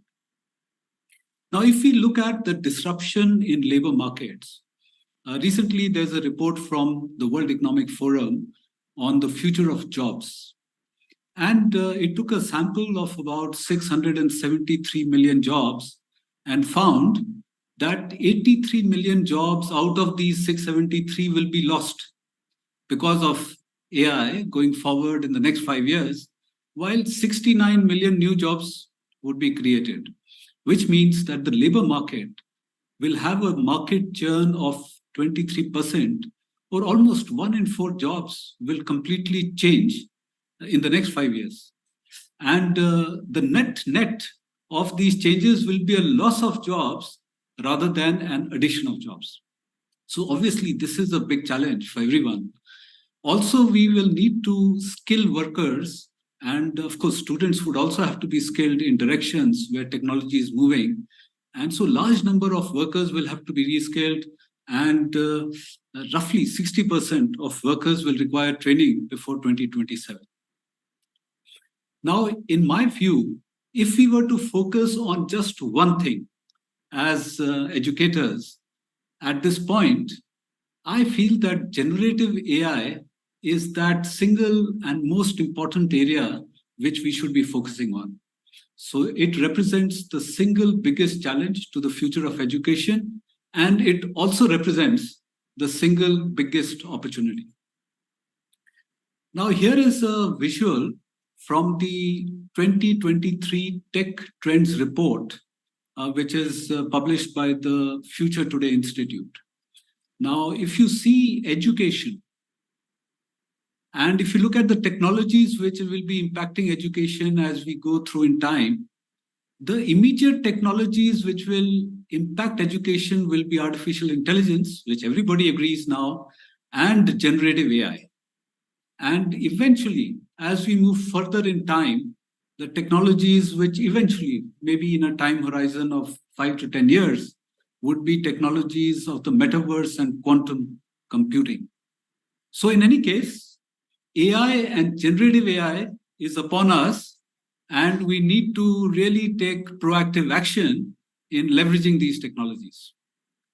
So if we look at generative AI in the industry, according to Gartner, by 2026, which is just 2-3 years from now, over 80% of enterprises will be using these tools. And just like we have compulsory courses on English for undergrads or research methodology for graduate students, we will need a compulsory course on generative AI. It will have to become a foundational course for students, and we will also have to train faculty on generative AI across the board. In fact, Andrew Ng, who is one of the leading figures in artificial intelligence, he launched a course recently on Coursera called Generative AI for Everyone. And this course had 43,000 enrollments in 1 week, which is one of the fastest ever on Coursera. So there is a lot of interest in this space, and people are getting acquainted with this technology. So one cannot afford to fall behind when everybody is riding this bandwagon. Now, why is generative AI the biggest challenge? One is that technology is moving so fast in this space that skills and knowledge are likely to become outdated very quickly. Just to give you an example, we have been using Excel spreadsheets for so many years. But just last week with Microsoft's Copilot, the way we handle Excel will be very different from the way that we were handling it in the past. Similarly, data science used to be a very technical subject, whereas with generative AI tools, including ChatGPT Turbo, data science is getting democratized. So we will find that we will have to adapt to this change very rapidly. And second, the challenge will be that this may be an impediment to skills development, because students might rely too heavily on AI for assistance, possibly hindering the development of critical thinking, creativity, and problem-solving skills. So this is a distinct challenge. Now, if we look at the opportunity side, in fact, why I say that this will be the biggest opportunity, I'll just give a quote from Jensen Huang, who's the CEO of NVIDIA. And this was at Microsoft Ignite conference just a few days ago on November 15th. So he said that generative AI is bigger than PC, it's bigger than mobile, it's going to be bigger than the internet. So if you look at the internet, it is one of the most impactful technological innovations of all time. And generative AI is likely to be even bigger than the internet. And generative AI will provide us with the tools and the feedback loops and the personalized learning, all the things which Professor Kaufman mentioned in terms of improving and enhancing the quality of education. Now, I'll just briefly show you a video from Sal Khan's TED Talk introducing Khanmigo, how personalized teaching or learning would be possible with tools like ChatGPT. There's a student, we run an online high school with Arizona State University called Khan World School. And we have a student who attends that online school based in India. Her name is Sanvi. And she was doing a report on The Great Gatsby. And when she was reading The Great Gatsby, Jay Gatsby keeps looking at the green light off into the distance. And she's like, well, why does he do that? She did some web searches, and people have obviously studied this and commented about the symbolism of that, but none of it was really resonating with her. And then she realized that she had conmigo and that she could talk to Jay Gatsby himself. And so, splendid choice, old sport. I'm now Jay Gatsby, the enigmatic millionaire from F. Scott Fitzgerald's Classic. And so why do you keep staring at the green light? The green light, old sport. It's a symbol of my dreams and desires, you see. It's situated at the end of Daisy Buchanan's dock, across the bay from my mansion. I gaze at it longingly as it represents my yearning for the past and my hope to reunite with Daisy, the love of my life. And what was cool is Sanvi had said, I had this long conversation. She called him Mr. Gatsby. And at the end, she actually apologized for taking his time, which I thought was very polite of her. So there's a student. So this is just an example. Now I'll present one case of a university which is going completely on AI. So this is the University of Florida. It has started an initiative called AI across the curriculum. And this graph or this chart that you see before you, the numbers represent the AI experts that this university has recently hired and embedded in every single school so that this can be embedded in education across the board. So they have recently hired 116 AI specialists in the university to see that AI is embedded across the curriculum. So already there are universities which are moving very fast in this direction, and we will have to do the same as far as UT is concerned. So final thoughts, universities will have to reinvent themselves. AI will become the most disruptive force in education.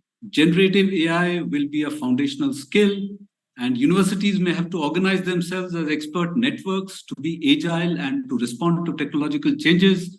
The boundaries between universities and the industry will have to be more porous, and work-based learning will become more prominent. Thank you. Well, thank you very much, Dr. Randip Sudan. Let's give a big applause to Dr. Randip Sudan. Yeah, your presentation, it was started by giving us a quick glance at the labor market disruptions, the loss, and then the new job creation in the future, and also about the trends of generative AI to education, how universities through its curriculum should respond to the digital transformation trends. And then also, you also presented the skills landscape in the future that should be responded to, should be responded by the universities. Thank you very much, Dr. Randip Sudan. And for those who want to ask questions to Dr. Randip Sudan, please type it on the chat box, or later on you will have the chance to raise your hand through Zoom. And then let's move on to the next speaker. Our fourth speaker is Professor Tian Belawati, and please let me read her short bio first.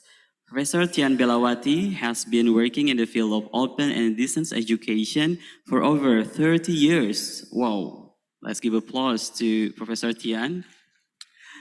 And she has had extensive experiences in research, teaching, and administration of a large-scale open university system, for which she has served as rector from 2009 until 2017. And she has also been involved in many international ODE movements that has led her appointments as president of the Asian Association of Open Universities, or AAOU, from 2009 until 2010. And of the International Council for Open and Distance Education, or ICTE, from 2012 until 2015. As a member of Board of Directors of the Open Education Consortium from 2017 until 2019, and a member of ICDE Board of Trustees. Professor Tian Belawati, are you with us now? Yes, I have been with you. Okay. Yeah, it's time for you to present your materials, and 10 minutes for your presentation, please. Thank you. Thank you so much for the kind introduction. And everybody, good morning. Assalamualaikum warahmatullahi wabarakatuh. Let me share my presentation now. Where is the share? Okay, share. Okay, can you see my presentation? Yes, we can see your slide. Okay. Okay, so the bad and good things about being the last speaker in a panel is that everybody has said everything that I had to say. So I don't think that I have so much to talk about anymore. However, let me just start by probably revisit what the digital transformation means in teaching and learning. Transformation in teaching and learning is not just all about learning, but it is an integration of technology into all aspects of education system. So that would include the learning and teaching and also the management. And the ultimate goal is to improve the quality of outcomes, efficiency, and effectiveness of the educational process.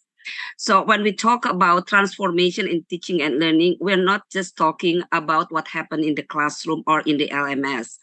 And if we look back at the step of digital transformation, because now everybody is talking about digital transformation, before we talk about digitation and digitalization, it is actually the steps toward digital transformation.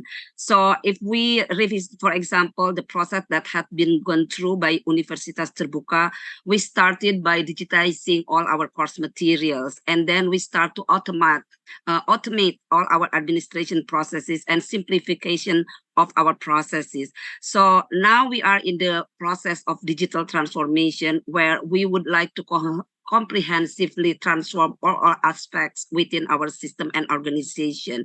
So digital transformation is more than just digitation and more than just digitalization. So I think the previous speakers, especially Professor David Kaufman and also Professor Randip, I believe, has mentioned about why do we need transportation.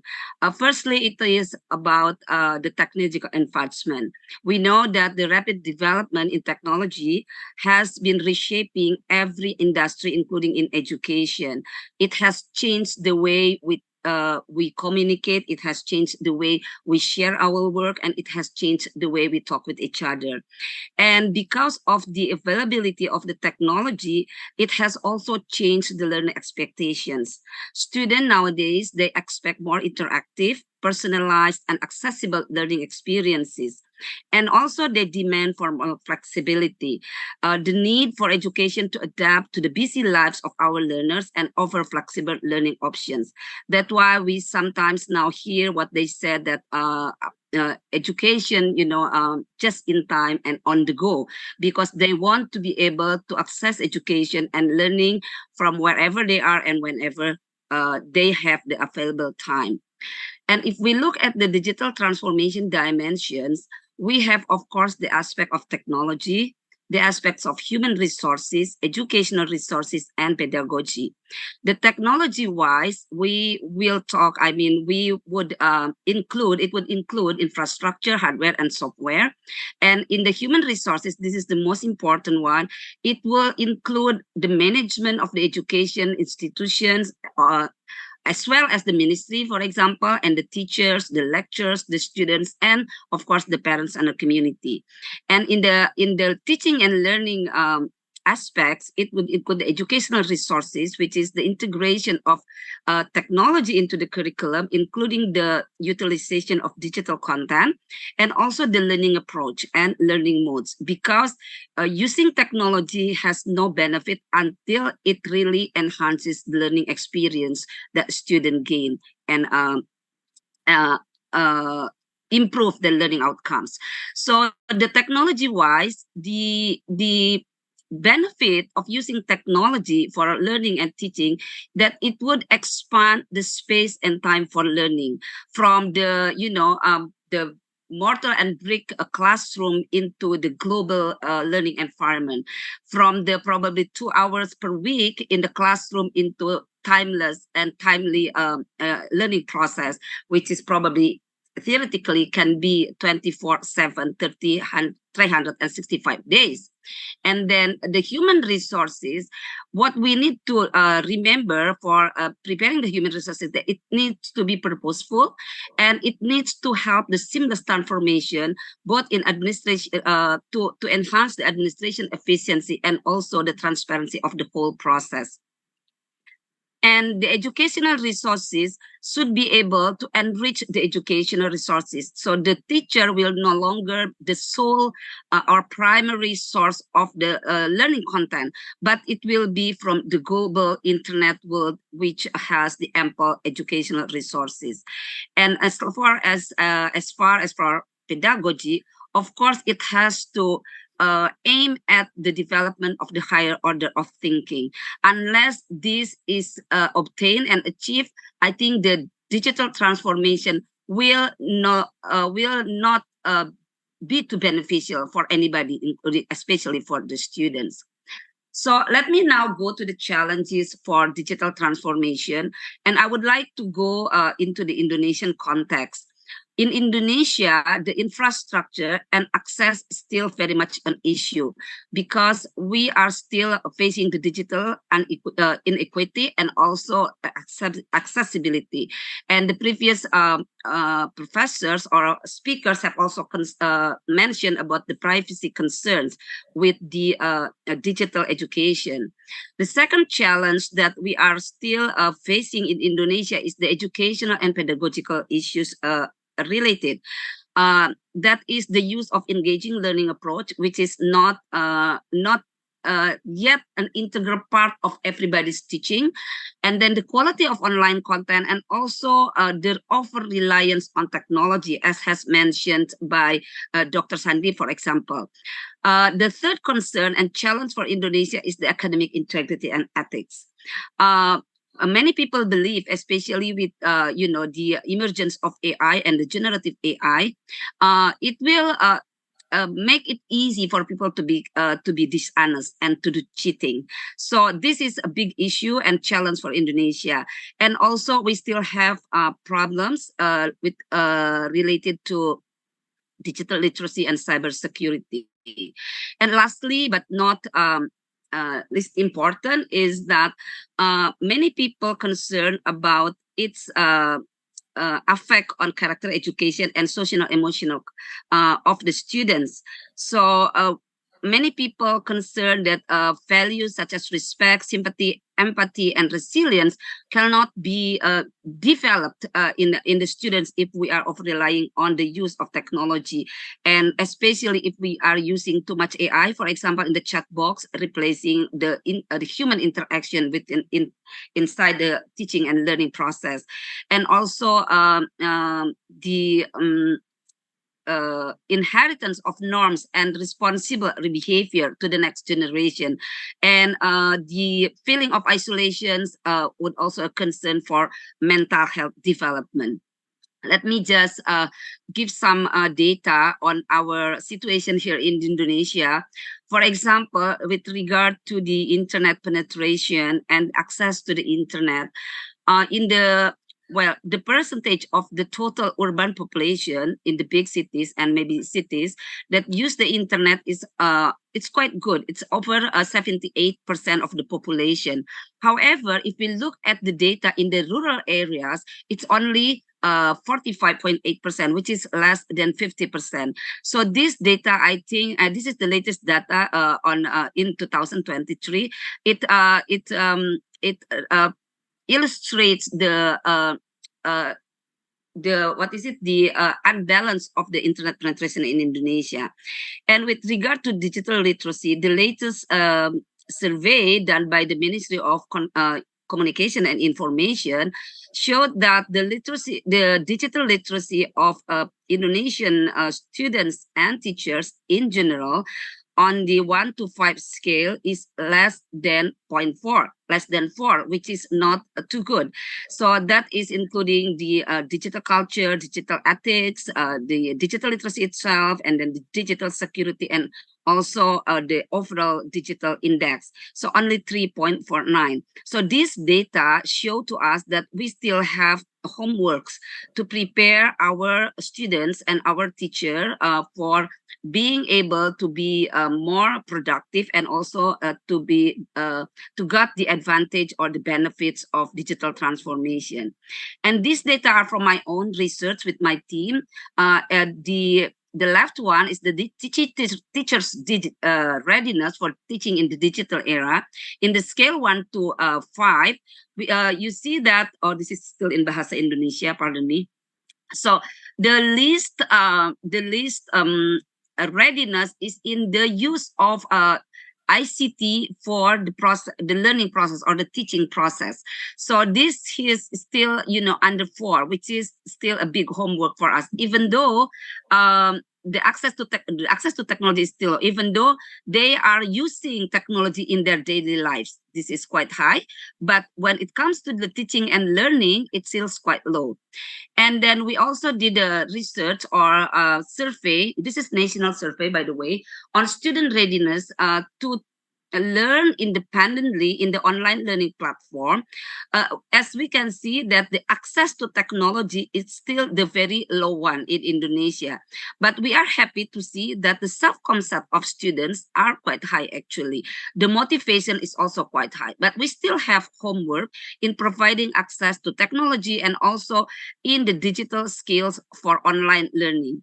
So this is, I think, quite a challenge for us. So we have to work on this in the near future. I think if we would like our students and our teachers to be ready to become more productive and take advantage of the digital transformation in the educational sector. And I think it has been mentioned also by the previous speakers that there are concerns globally, including in Indonesia, that AI would make cheating easier and therefore enforce dishonesty, because AI would make it easy. AI create content and in seconds. So we are concerned that that would take away the opportunity for our students to develop their intellectual capacity, to think critically and to think deeply, and also to create content in a creative way, the way they do. So the adverse consequences of an over-reliance on AI, this is very interesting, because I asked ChatGPT what people concerns of the adverse consequences of an over-reliance on AI in education. And this is what ChatGPT gave me. It says that it would reduce creativity and critical thinking. As I said earlier, relying too heavily on AI for decision-making and problem-solving may reduce opportunity to harness the skills for this task and limit the ability to innovate and adapt to new situations. AI offers individualized learning experiences by adapting the pace and content to the needs of particular students. And generative AI generates content. And this may limit areas of interest of students and decrease their creativity, because they will be focused only on what content generated by the AI. And the second concern is related to ethical concern and also the increased algorithm bias. This has been mentioned also by the previous speaker, that excessive use of AI in education raises ethical concerns regarding bias in algorithms. You know that we all know AI utilize algorithms, and these algorithms can contribute to confirmation bias. For example, if we frequently view videos or read articles on a certain topic, the AI program may suggest more of the same, restricting exposure to opposing opinions. This could result in a limited and biased perspective of reality. So this AI can reinforce biases. As for example, this morning I was looking for a certain product in Google, and then suddenly all the advertisement that pop up in my laptop and my handphone, all the same content. So this is the algorithm that use. However, as also has been mentioned by the previous speakers, major opportunities are given by the digital transformation. And for sure, it increased the education accessibility. Digital platforms can provide education to a global audience, breaking down geographical barriers. And it can personalize learning because technology allows tailoring learning experiences to individual students' need. And it enable us to do the global reach because educators can now collaborate across border, exposing students to diverse perspectives. So the keywords for digital transformation, in my opinion, for addressing the challenge, we have to remember the word adapt. For taking the opportunities, we have to remember the word innovate. So adapt would go for assess needs and readiness, develop a comprehensive strategy, access to technology and training, privacy and security concern, and tailor content and teaching method. That's how we can address the challenges. And we have to innovate to take advantage of the opportunities. It means integration, use new pedagogies, networking, open access. Visionary leadership is very important. Use assessment and analytics to help us, and training and professional development for our teachers. And also we have to promote engagement and equity for education. My personal message in the digital transformation in teaching and learning, especially for the use of AI, we should aim at using technology to innovate teaching approach that allows personalization, active, participative, inclusive, and engaging learning, and automate administrative processes for better efficiency and transparency. Digital transformation is successful if students are learning happily and effectively. So this picture, the happy students, well, they look awkward because they are generated by the LE. Upon my prompt for this kind of pictures. So thank you very much for listening to me, and wassalamualaikum warahmatullahi wabarakatuh. Waalaikumsalam warahmatullahi wabarakatuh. Let's give a big applause to Professor Tian Belawati. Yes, thank you so much, Prof. Tian, for a very interesting, insightful presentation. And I also took a note of your presentation, starting the UT digital transformation. Student requires more interactive, personalized, and accessible learning experience. You also mentioned about dimension of digital transformation. You also highlighted challenges in implementing digital transformation, but on the other hand, you also mentioned about the opportunities of the digital transformation. And don't forget that you also mentioned in the last of your presentation that there is still homework for improving teachers and students to take the advantage of digital transformation. Well, thank you very much, Prof. Tian. And now we've come to the second part of our panel session. And it is question and answer session, of course. And I do believe that we already have so many questions here from the audience. In the first session, we will open for the audience who want to ask directly to the speakers. So let's see. You may raise your hand if you want to ask, and don't forget to mention your name, institution, and your location, and to whom your question is addressed. So let's see on the screen. Is there someone who is raising hand right now? Should I address that question? Sorry, dear committee. Can you help us to identify whether or not there is some audience that would like to raise their hand to ask questions to the speakers directly? Oh, should I address the question that was on the screen? Yes, sorry. Is there someone who wants to talk? Yeah, I was wondering, can you actually hear me from here? Yes. I can hear your voice. Okay. From a That's long way Professor up. David Kaufman. Yes, Prof. From far away, so far away. I think this is a fantastic question, of course, and it's a key question. And to some extent, I think that Tian touched on it actually quite a bit in her presentation.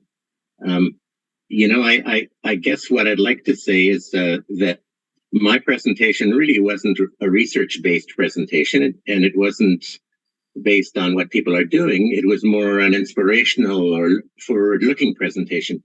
So we haven't faced those problems yet, but I think one way that you may recall in the olden days when computers came around, we complained a lot because computers were going to make students lazy and they wouldn't do the work anymore and they wouldn't be able to do the calculations.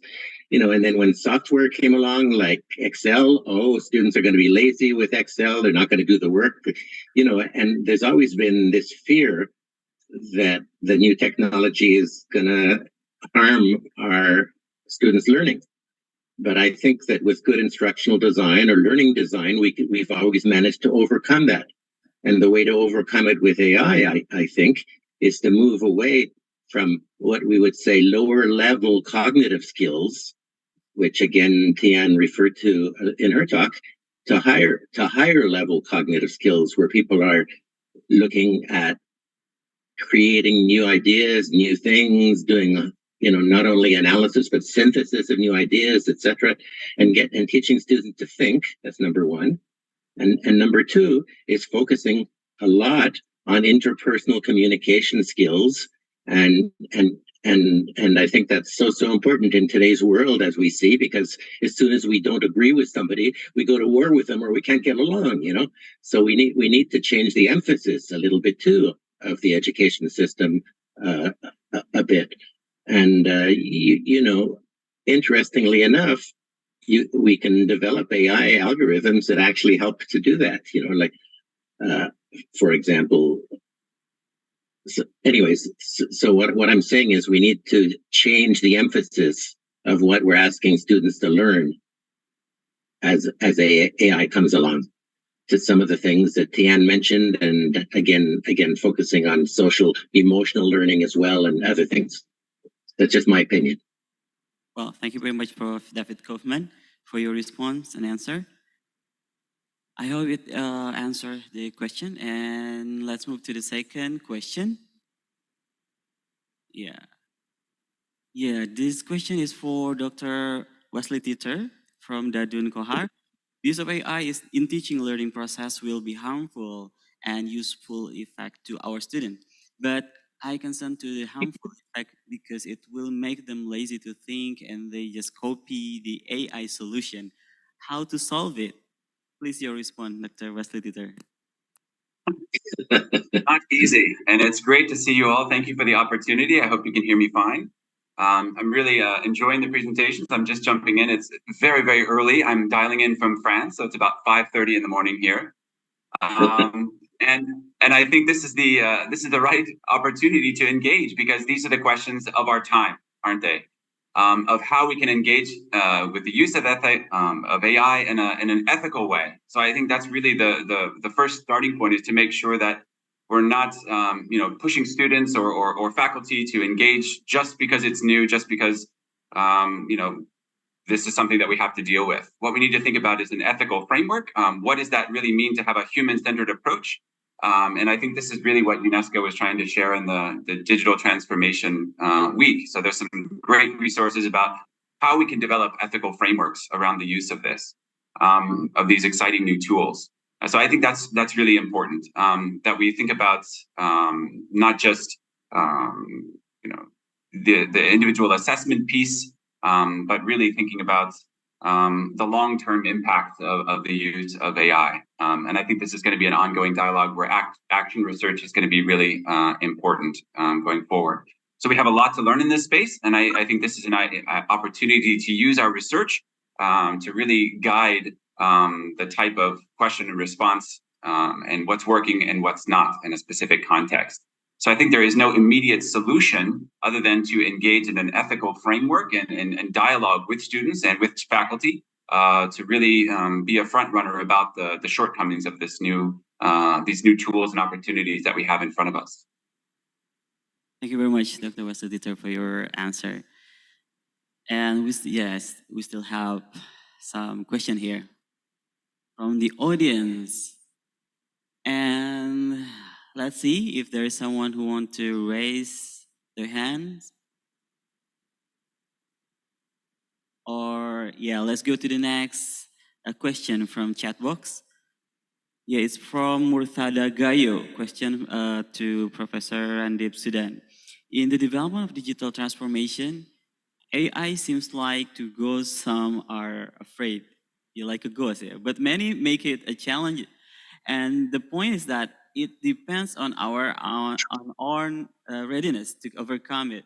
What do you think, so that all parties can understand that AI should be part of the solution for education, not a problem? What do you think, Prof. Randip? So this is a very good question. I feel that the solution itself lies in the way that we use generative AI. So just to give an example, there is this Socratic method of learning and teaching. So if you put ChatGPT, for example, on a Socratic mode of engaging with a student, then it tries to help the student reach the final answer, but does not provide the answer directly. So that is an interesting way of engaging the student to learn the concepts and to explore the subject without just giving the answer. So it can help overcome some of these challenges that we have been seeing. Plus, as my colleague Wesley was mentioning, that it is important for us to develop some sort of frameworks and guidelines around this. I'm given to understand that Cornell University has set up a committee to develop guidelines and recommendations on the use of generative AI. So that's one example. And if you look at the Arizona State University, they have launched a course on teaching and learning with generative AI, which is meant to educate their faculty and also students on how to responsibly and effectively and efficiently be able to leverage generative AI for education. So these are some initiatives which are coming from different parts of the world. And I'm sure that we need to think deeply about these within the Universitas Terbuka system itself to see how we can leverage this to maximum effect. Thank you.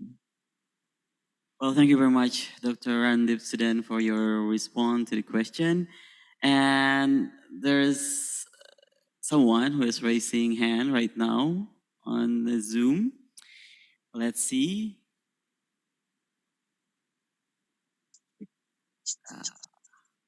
Yeah. All right. Thank you. Yusnandi, right? Yusnandi. Where are you from, Yusnandi? Yuliandri, you mean me? Yeah. Good morning. Oh yeah. Okay. Hello. I'm Yuliandri. I'm Indonesian, but I'm right now I'm staying in New Zealand. But yeah, just a couple of things. I think we have very good insights for all the panel speakers about the challenges and also the opportunities brought by the development of generative AI and things like yeah. So but that what puts this question on my mind, but probably like Professor Tian probably can give me like more explanation that this kind of situation that kind of bring Indonesia to a very unique positions. I mean, on the other on the one end of the spectrum, we are still struggling with digital divide, and and at the other end of the spectrum, we're also thinking at the same time about the ethical framework that needs to be developed in the future for this kind of development. And, thinking about the concerns of the teachers at schools, how this kind of technology are become a hindrance of creativity and so on and so on. So, what do you think about this unique position of Indonesia, Prof. Tian? So, please, Prof. Tian. Well, thank you so much for the question, Pak Yuliandri. So, by the way, what are you doing in New Zealand?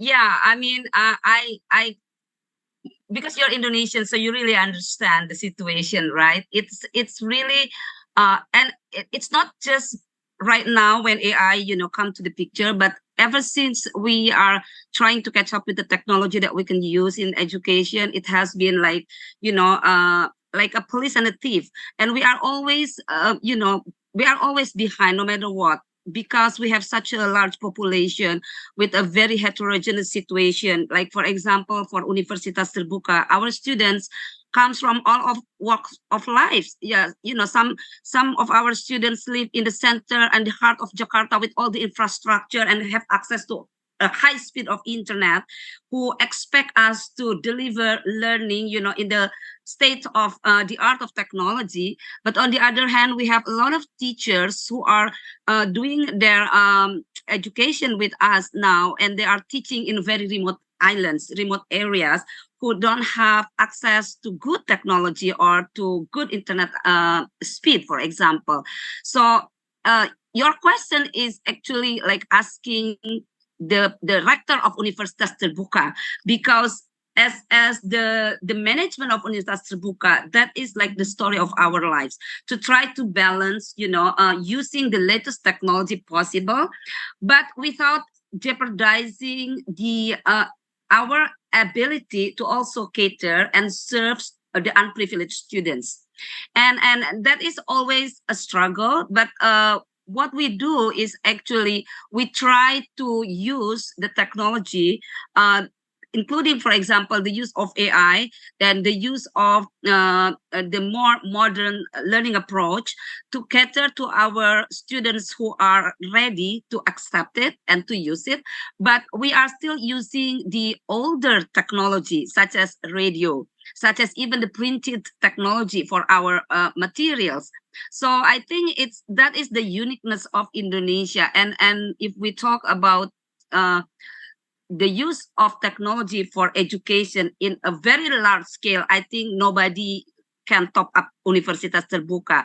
So what the problems that we face, I think, represents the problem of Indonesia at large. And we really need the government to be faster in establishing the infrastructure. And actually, I was asking the government, why did the government did not develop the infrastructure from their own money? Because in the past, they always ask the private sectors to develop the infrastructure as part of their business expansion. But I got the answers like 2 years ago. It was actually the IT infrastructure in Indonesia was not categorized as fundamental infrastructure, so that the state money cannot be used to invest on that infrastructure. But because of the COVID, thanks to the COVID, that is the silver lining of the COVID, I think, of the pandemic, now the government changed the category. So starting 2022, the government started to invest with the state money to build the infrastructure. So we are hoping that within like the next 3 to 5 years, the infrastructure of IT in Indonesia will be much better. And that way, you know, the access to technology and also all the educational resources available in the internet will also be accessible to more people in a wider scope in Indonesia. Yeah. I hope that somehow give you a description. Well, thank you very much, Prof. Tian, for your explanation, for your response. I think it already answered question from Pak Yunandri.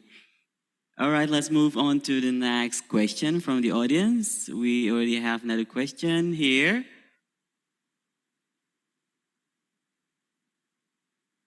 Yeah, the next question. I think there was a question from the chat that was already posted. We still have it was already posted. another.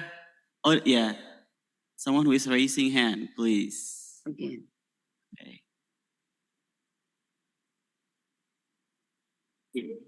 Let's see. All right, Pak Aga. Good morning, Pak Aga. Selamat pagi. Where are you from, Pak Aga? Okay, good morning. I am from Semarang University. Yeah. Oh, from Semarang. All Yeah, right. okay. To whom you want to ask?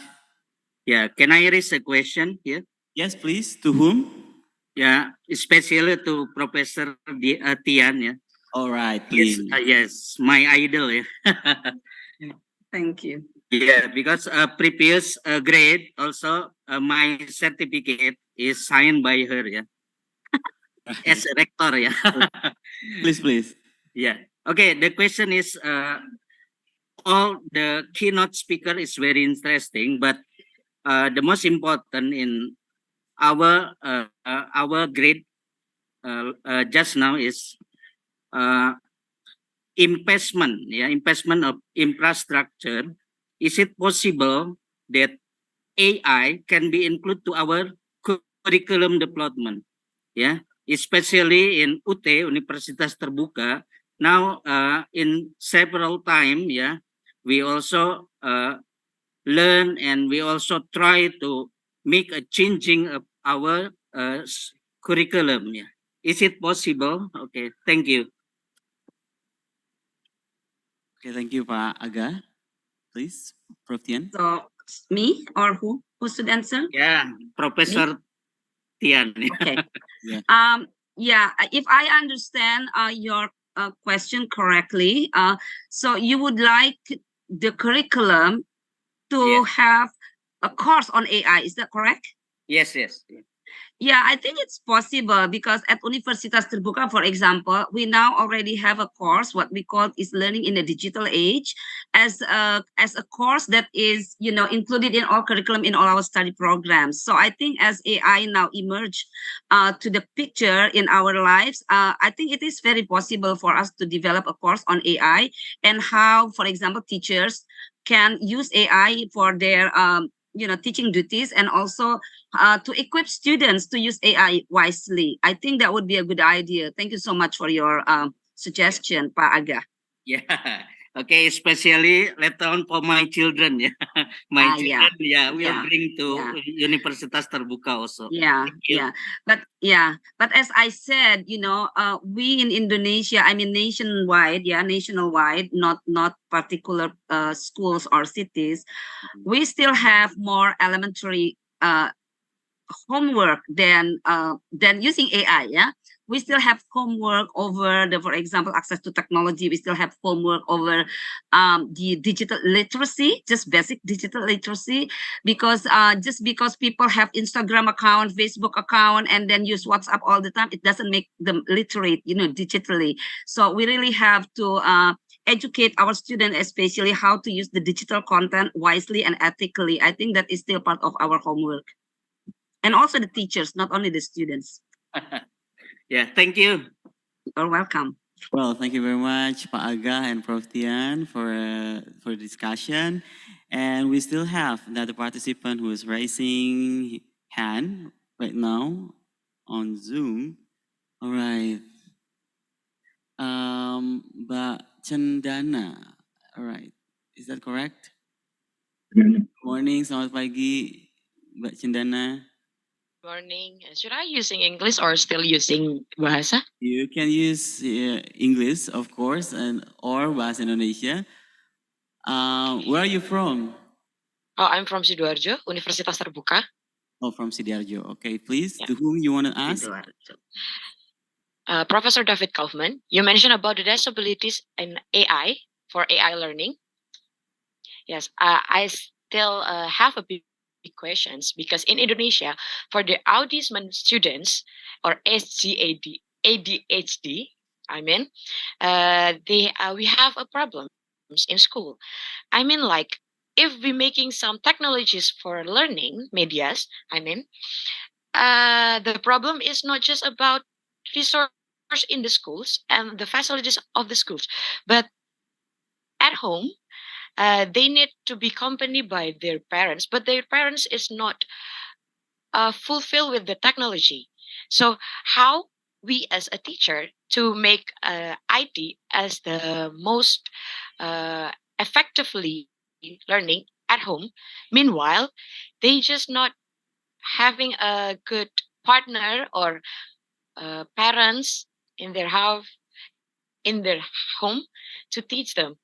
I mean, like how we make the facilities for the disabilities students at home, not just because I mean for the autism students they need a repetitions learning. They need I mean like I'm just a little bit nervous. I'm sorry. It's okay. No, that's a fantastic question. Thank you so much. It's I mean like that. Thank you. Maybe if you notice it. Yeah, no, it's it's one of those $1 million questions. I mean, if we could do that, we could help so many children. I mean, and it's so difficult. But unfortunately, at this stage, we don't know enough about that to know what to do. I mean, the accessibility thing. Okay, sure, we can do some things. For example, we can slow things down. We can try to use multimedia in a different way. I mean, like we can do all sorts of things, but fundamentally, especially with autistic children, it's such a new area. Like, to give you an example, one of my graduate student we have,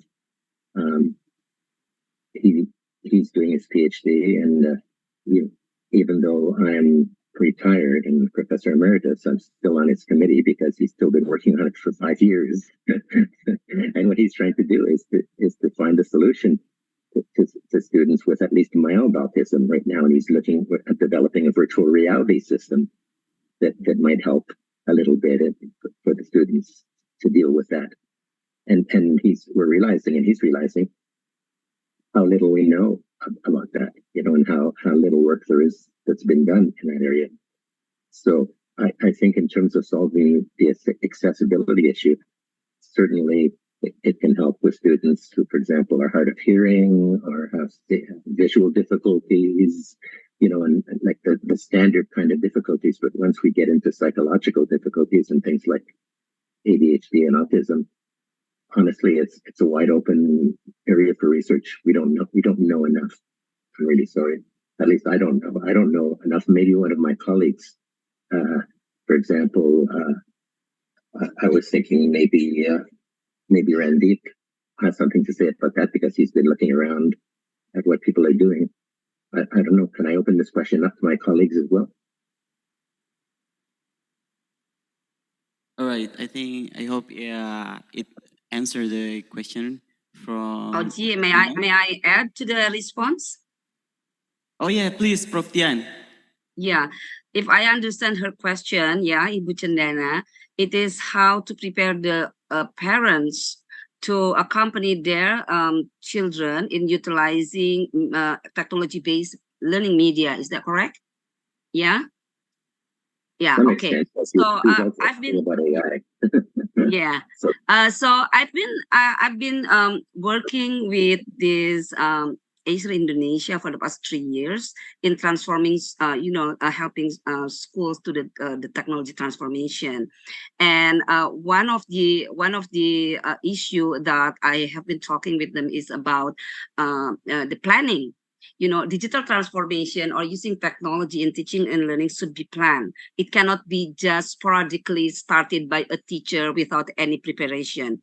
It has to be planned better at school level, or at least by the teachers themselves and the parents, especially for lower grade students, for lower grade education like grade 1 to 3, even until 6, I think. You need to involve the teachers since the very beginning, since the planning stage. You need to communicate the purpose. You need to communicate the intention to them. You need to communicate the purpose and what is the goal of using technology for the teaching. And why do you think it's important to use such media-based learning materials for the students? What benefit will the students get? And why is it excel from just the materials that you give in the class? So you have to build the sense of ownership of that program among the parents, and then especially if they don't have that good ownership to technology, or for example to smartphone or to laptop. So you need to prepare them with what kind of gadget that they need to provide to their students for them to be able to utilize the learning materials appropriately as you plan, as you design it. So teachers, if they are not familiar with the software, that you need to train them as well, so they will be able to really accompany and guide their children. And my point is that don't use difficult technology, don't use difficult software, don't use difficult application, that it is more difficult to learn about how to navigate application itself than to understand the content. So use the most friendly and the easiest application for the start. Don't make the teacher feel afraid of the new technology that you use. Don't make them feel stupid for not be able to using it. So that would be my suggestion. Thank you very much, Prof. Tian, for additional suggestion to Mbak Cendana.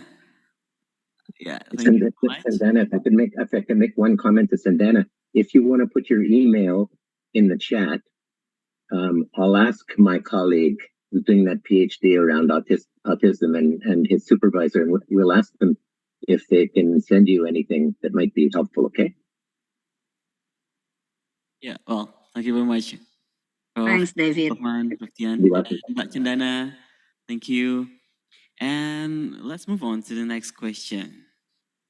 Back to the question from the chat box.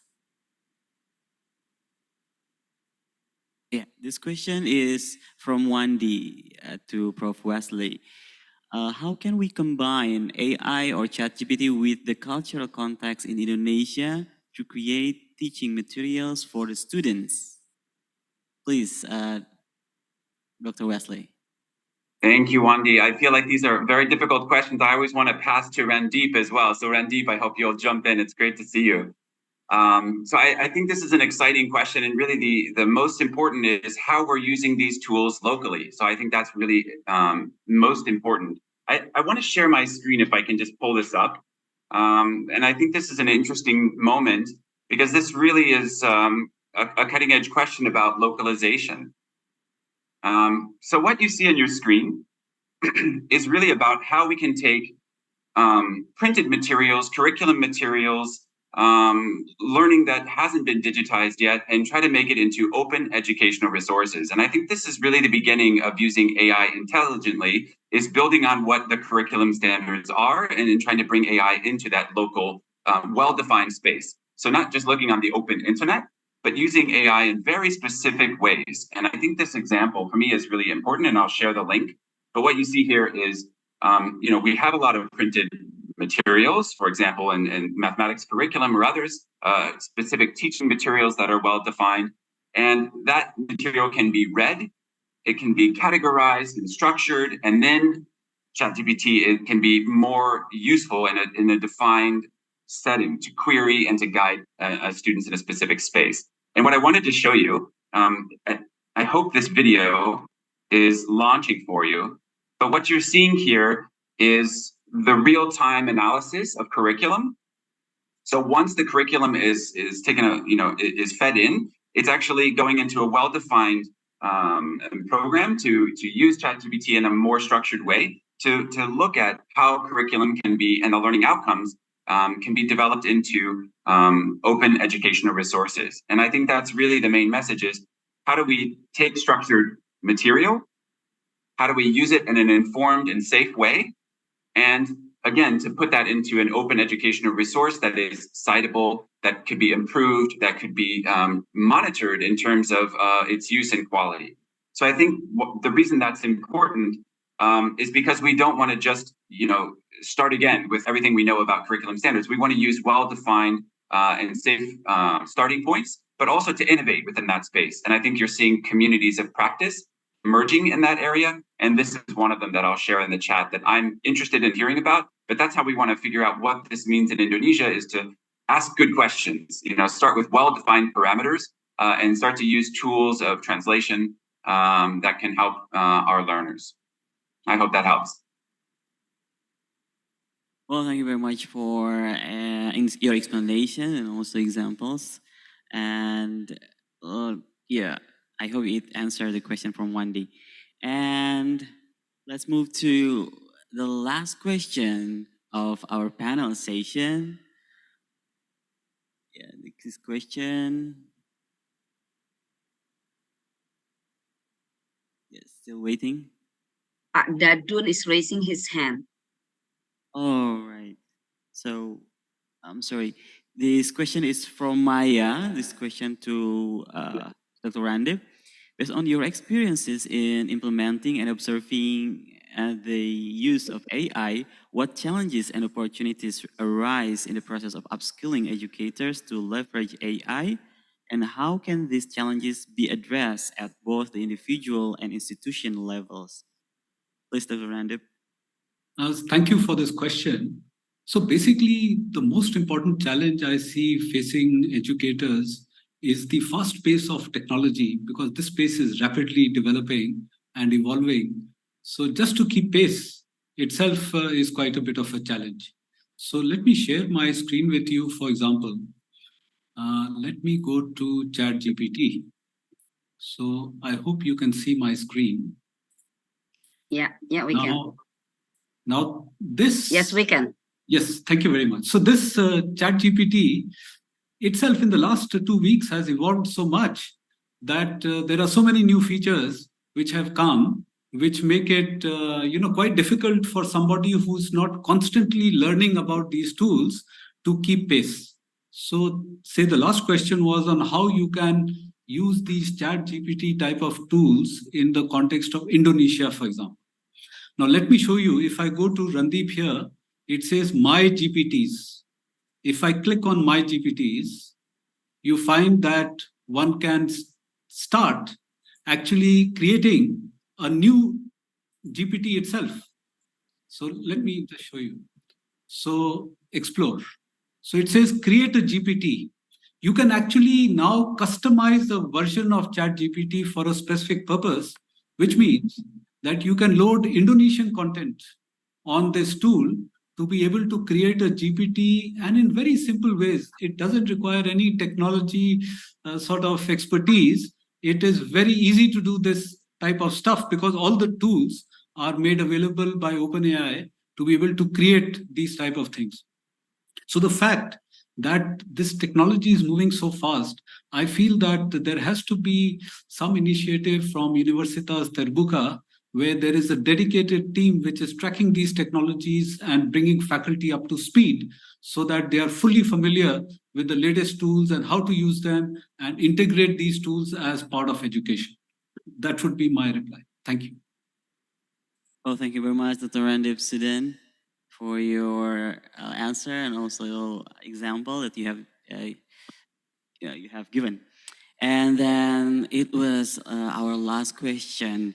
I hope we can take all of the questions from all participants, but due to time limitation, we are very sorry that we cannot take all of your questions. And once again, I would like to thank to all speakers for sharing insightful and inspiring presentation today. And after this, please, to all speakers, please stand by with us. And after this, there will be a handover of certificate of appreciation. But with that, I will turn over the session to MC. Thank you very much. Wassalamualaikum warahmatullahi wabarakatuh. Waalaikumsalam warahmatullahi wabarakatuh. Thank you so much. Thank you, Mr. Fauzi, for such a remarkable session, ya. Also very insightful. Very much. Dengan 4 pembicara yang luar biasa, semua bertaraf internasional, kita belajar banyak sekali soal AI, soal kemajuan-kemajuan dalam pendidikan, soal opportunities dan challenge apa saja yang sudah dihadapi oleh institusi-institusi pendidikan di dunia, bahkan di Universitas Terbuka sendiri. Kita banyak sekali belajar, dan semoga Bapak Ibu semua yang menonton bisa mendapatkan informasi dan bisa mengasimilasi itu ke dalam kehidupan sehari-hari, menjadikan sebuah praktis yang paling The next agenda is the handing over of certificates as token of appreciation to our 4 distinguished speakers, which will be given by the Dean of the Faculty of Education and Teacher Training. We invite Profesor Dr. Ucu Rahayu. Agenda selanjutnya adalah penyerahan sertifikat dari Dekan FKIP kepada 4 pembicara panel. Maka dari itu kami mengundang Profesor Dr. Ucu Rahayu MSc untuk maju ke panggung untuk memberikan sertifikat.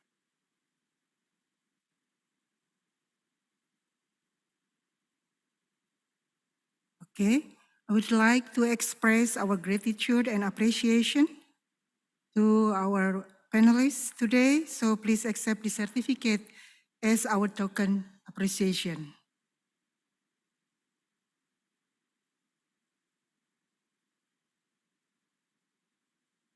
to Professor David Kaufman, please.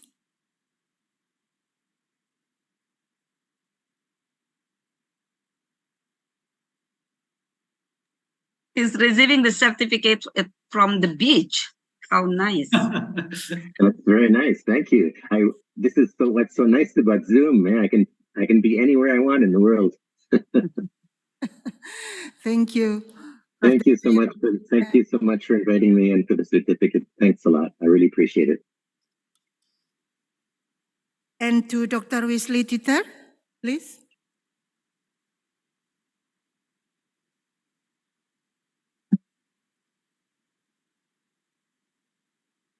Is the certificate? Yeah. Thank you, Dr. Wesley. Lovely. Thank you so much, colleagues. It looks beautiful. It's an honor to be here with you. Yeah, and next also the certificate for Dr. Randip Sudan. Thank you. Thank you very much.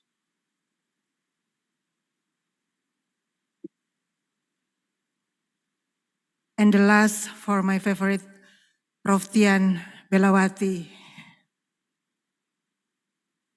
Sertifikat untuk Bu Tian. Terima kasih banyak, Bu Tian. Terima kasih, Bu Cu.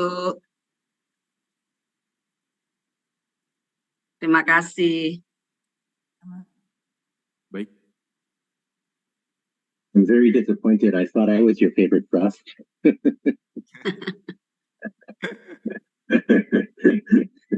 Thank you so much, Ibu Ucu. Well, I'm sure that you are one of her favorite. All right, once again, round of applause for 4 of our distinguished speakers, ladies and gentlemen. All right, ladies and gentlemen, soon we will be announcing the winners of the LIPKMN Competition 2023. LIPKMN is the National Student Competition of Learning, Innovation, and Creativity. Bapak Ibu sekalian, acara ini adalah kita juga akan mengikuti pengumuman dari Lomba LIPKMN atau Lomba Inovasi Pembelajaran Kreatif Mahasiswa Nasional. Maka dari itu mari sama-sama kita saksikan video pengumumannya. Pengumuman pemenang Lomba Inovasi Pembelajaran dan Kreativitas Mahasiswa tingkat nasional LIPKMN tahun 2023 dengan tema Generasi Tangguh Menuju Indonesia Maju. Lomba Micro Teaching. Juara 3, Nurul Hidayah. Juara 2, Nur Aisyah. Juara 1, Arinda Kurota Akyun. Lomba Fotografi Pembelajaran Generasi Tangguh. Juara 3, Aiza Sunarto. Juara 2, Muhammad Aulia Pujadi. Juara 1, Nurul Ramadan. Lomba Aplikasi Pembelajaran. Juara 3, Indah Syu'lah Ilahiyah. Juara 2, Sri Dewi. Juara 1, Lailatul Badriah. Lomba Go Green for Learning. Juara 3, Murniati. Juara 2, Indah Maliatin. Juara 1, Yatini. Lomba Pembelajaran Asesmen Inovatif. Juara 3, Cendana Kusuma Putri. Juara 2, Reiza Febri Ardiansyah. Juara 1, Dila Padilla. Lomba Fun Science. Juara 3, Irna Aulia Fadila. Juara 2, Novi Puji Astuti. Juara 1, Putri Soliha. Lomba Media Pembelajaran Berbasis Permainan Edu Games.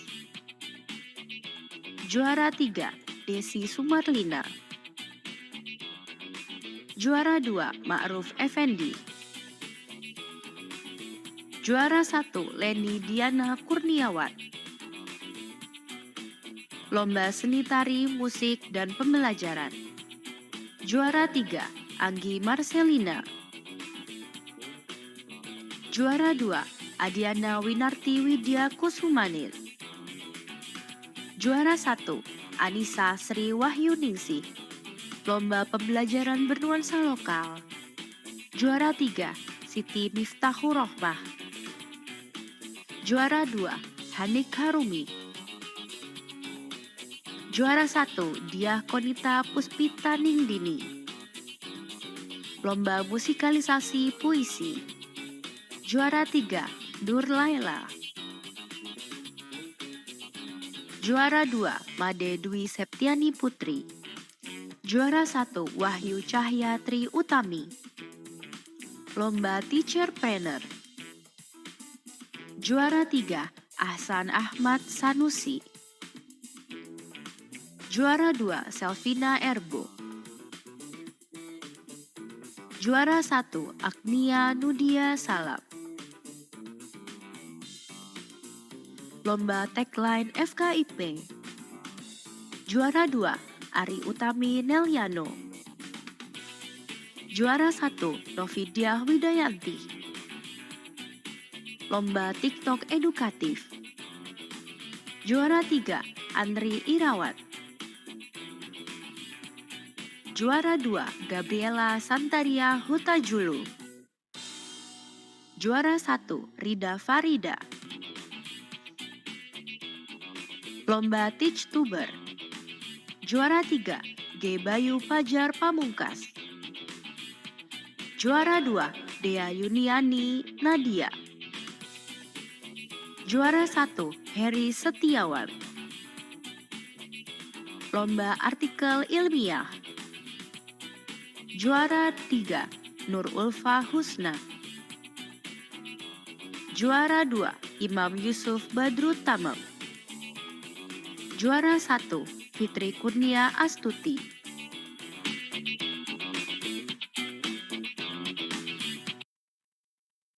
Congratulations to all winners.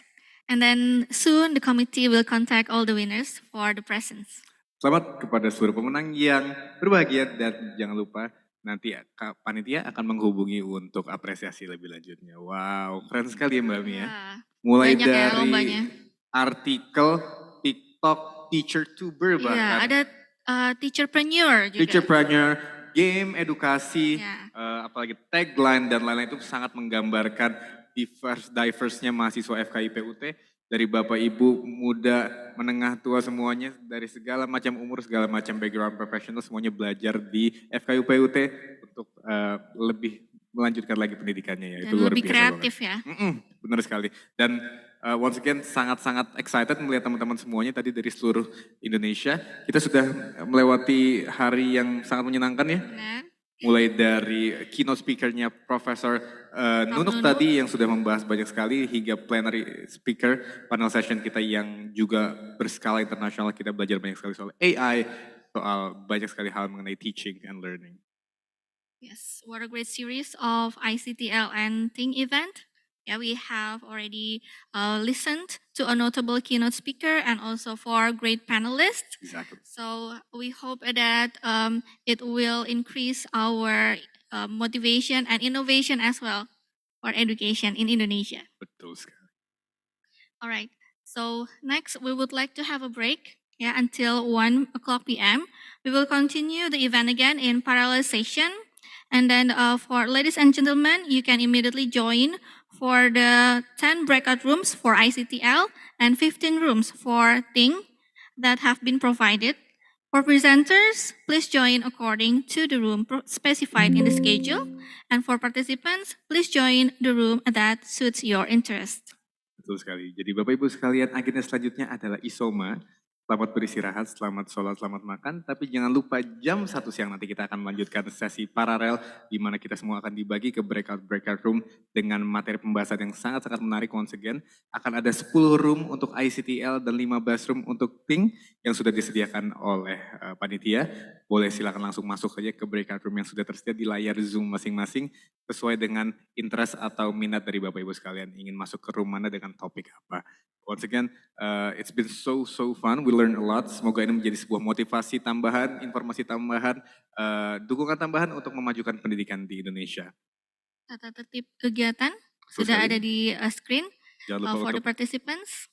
for all participants, untuk seluruh peserta untuk lihat layar Zoom di mana ada tata tertib yang harus dipahami, mulai dari penggunaan display name untuk video on cam dan lain-lain gitu ya. Is there anything else? Okay, therefore kami mau bilang terima kasih. Yes, thank Dan you. undur diri, nama saya Bijak Sabara. Dan saya Ami Hibatul Jamil. Sampai jumpa di panel session dan selamat beristirahat. Wassalamualaikum warahmatullahi wabarakatuh.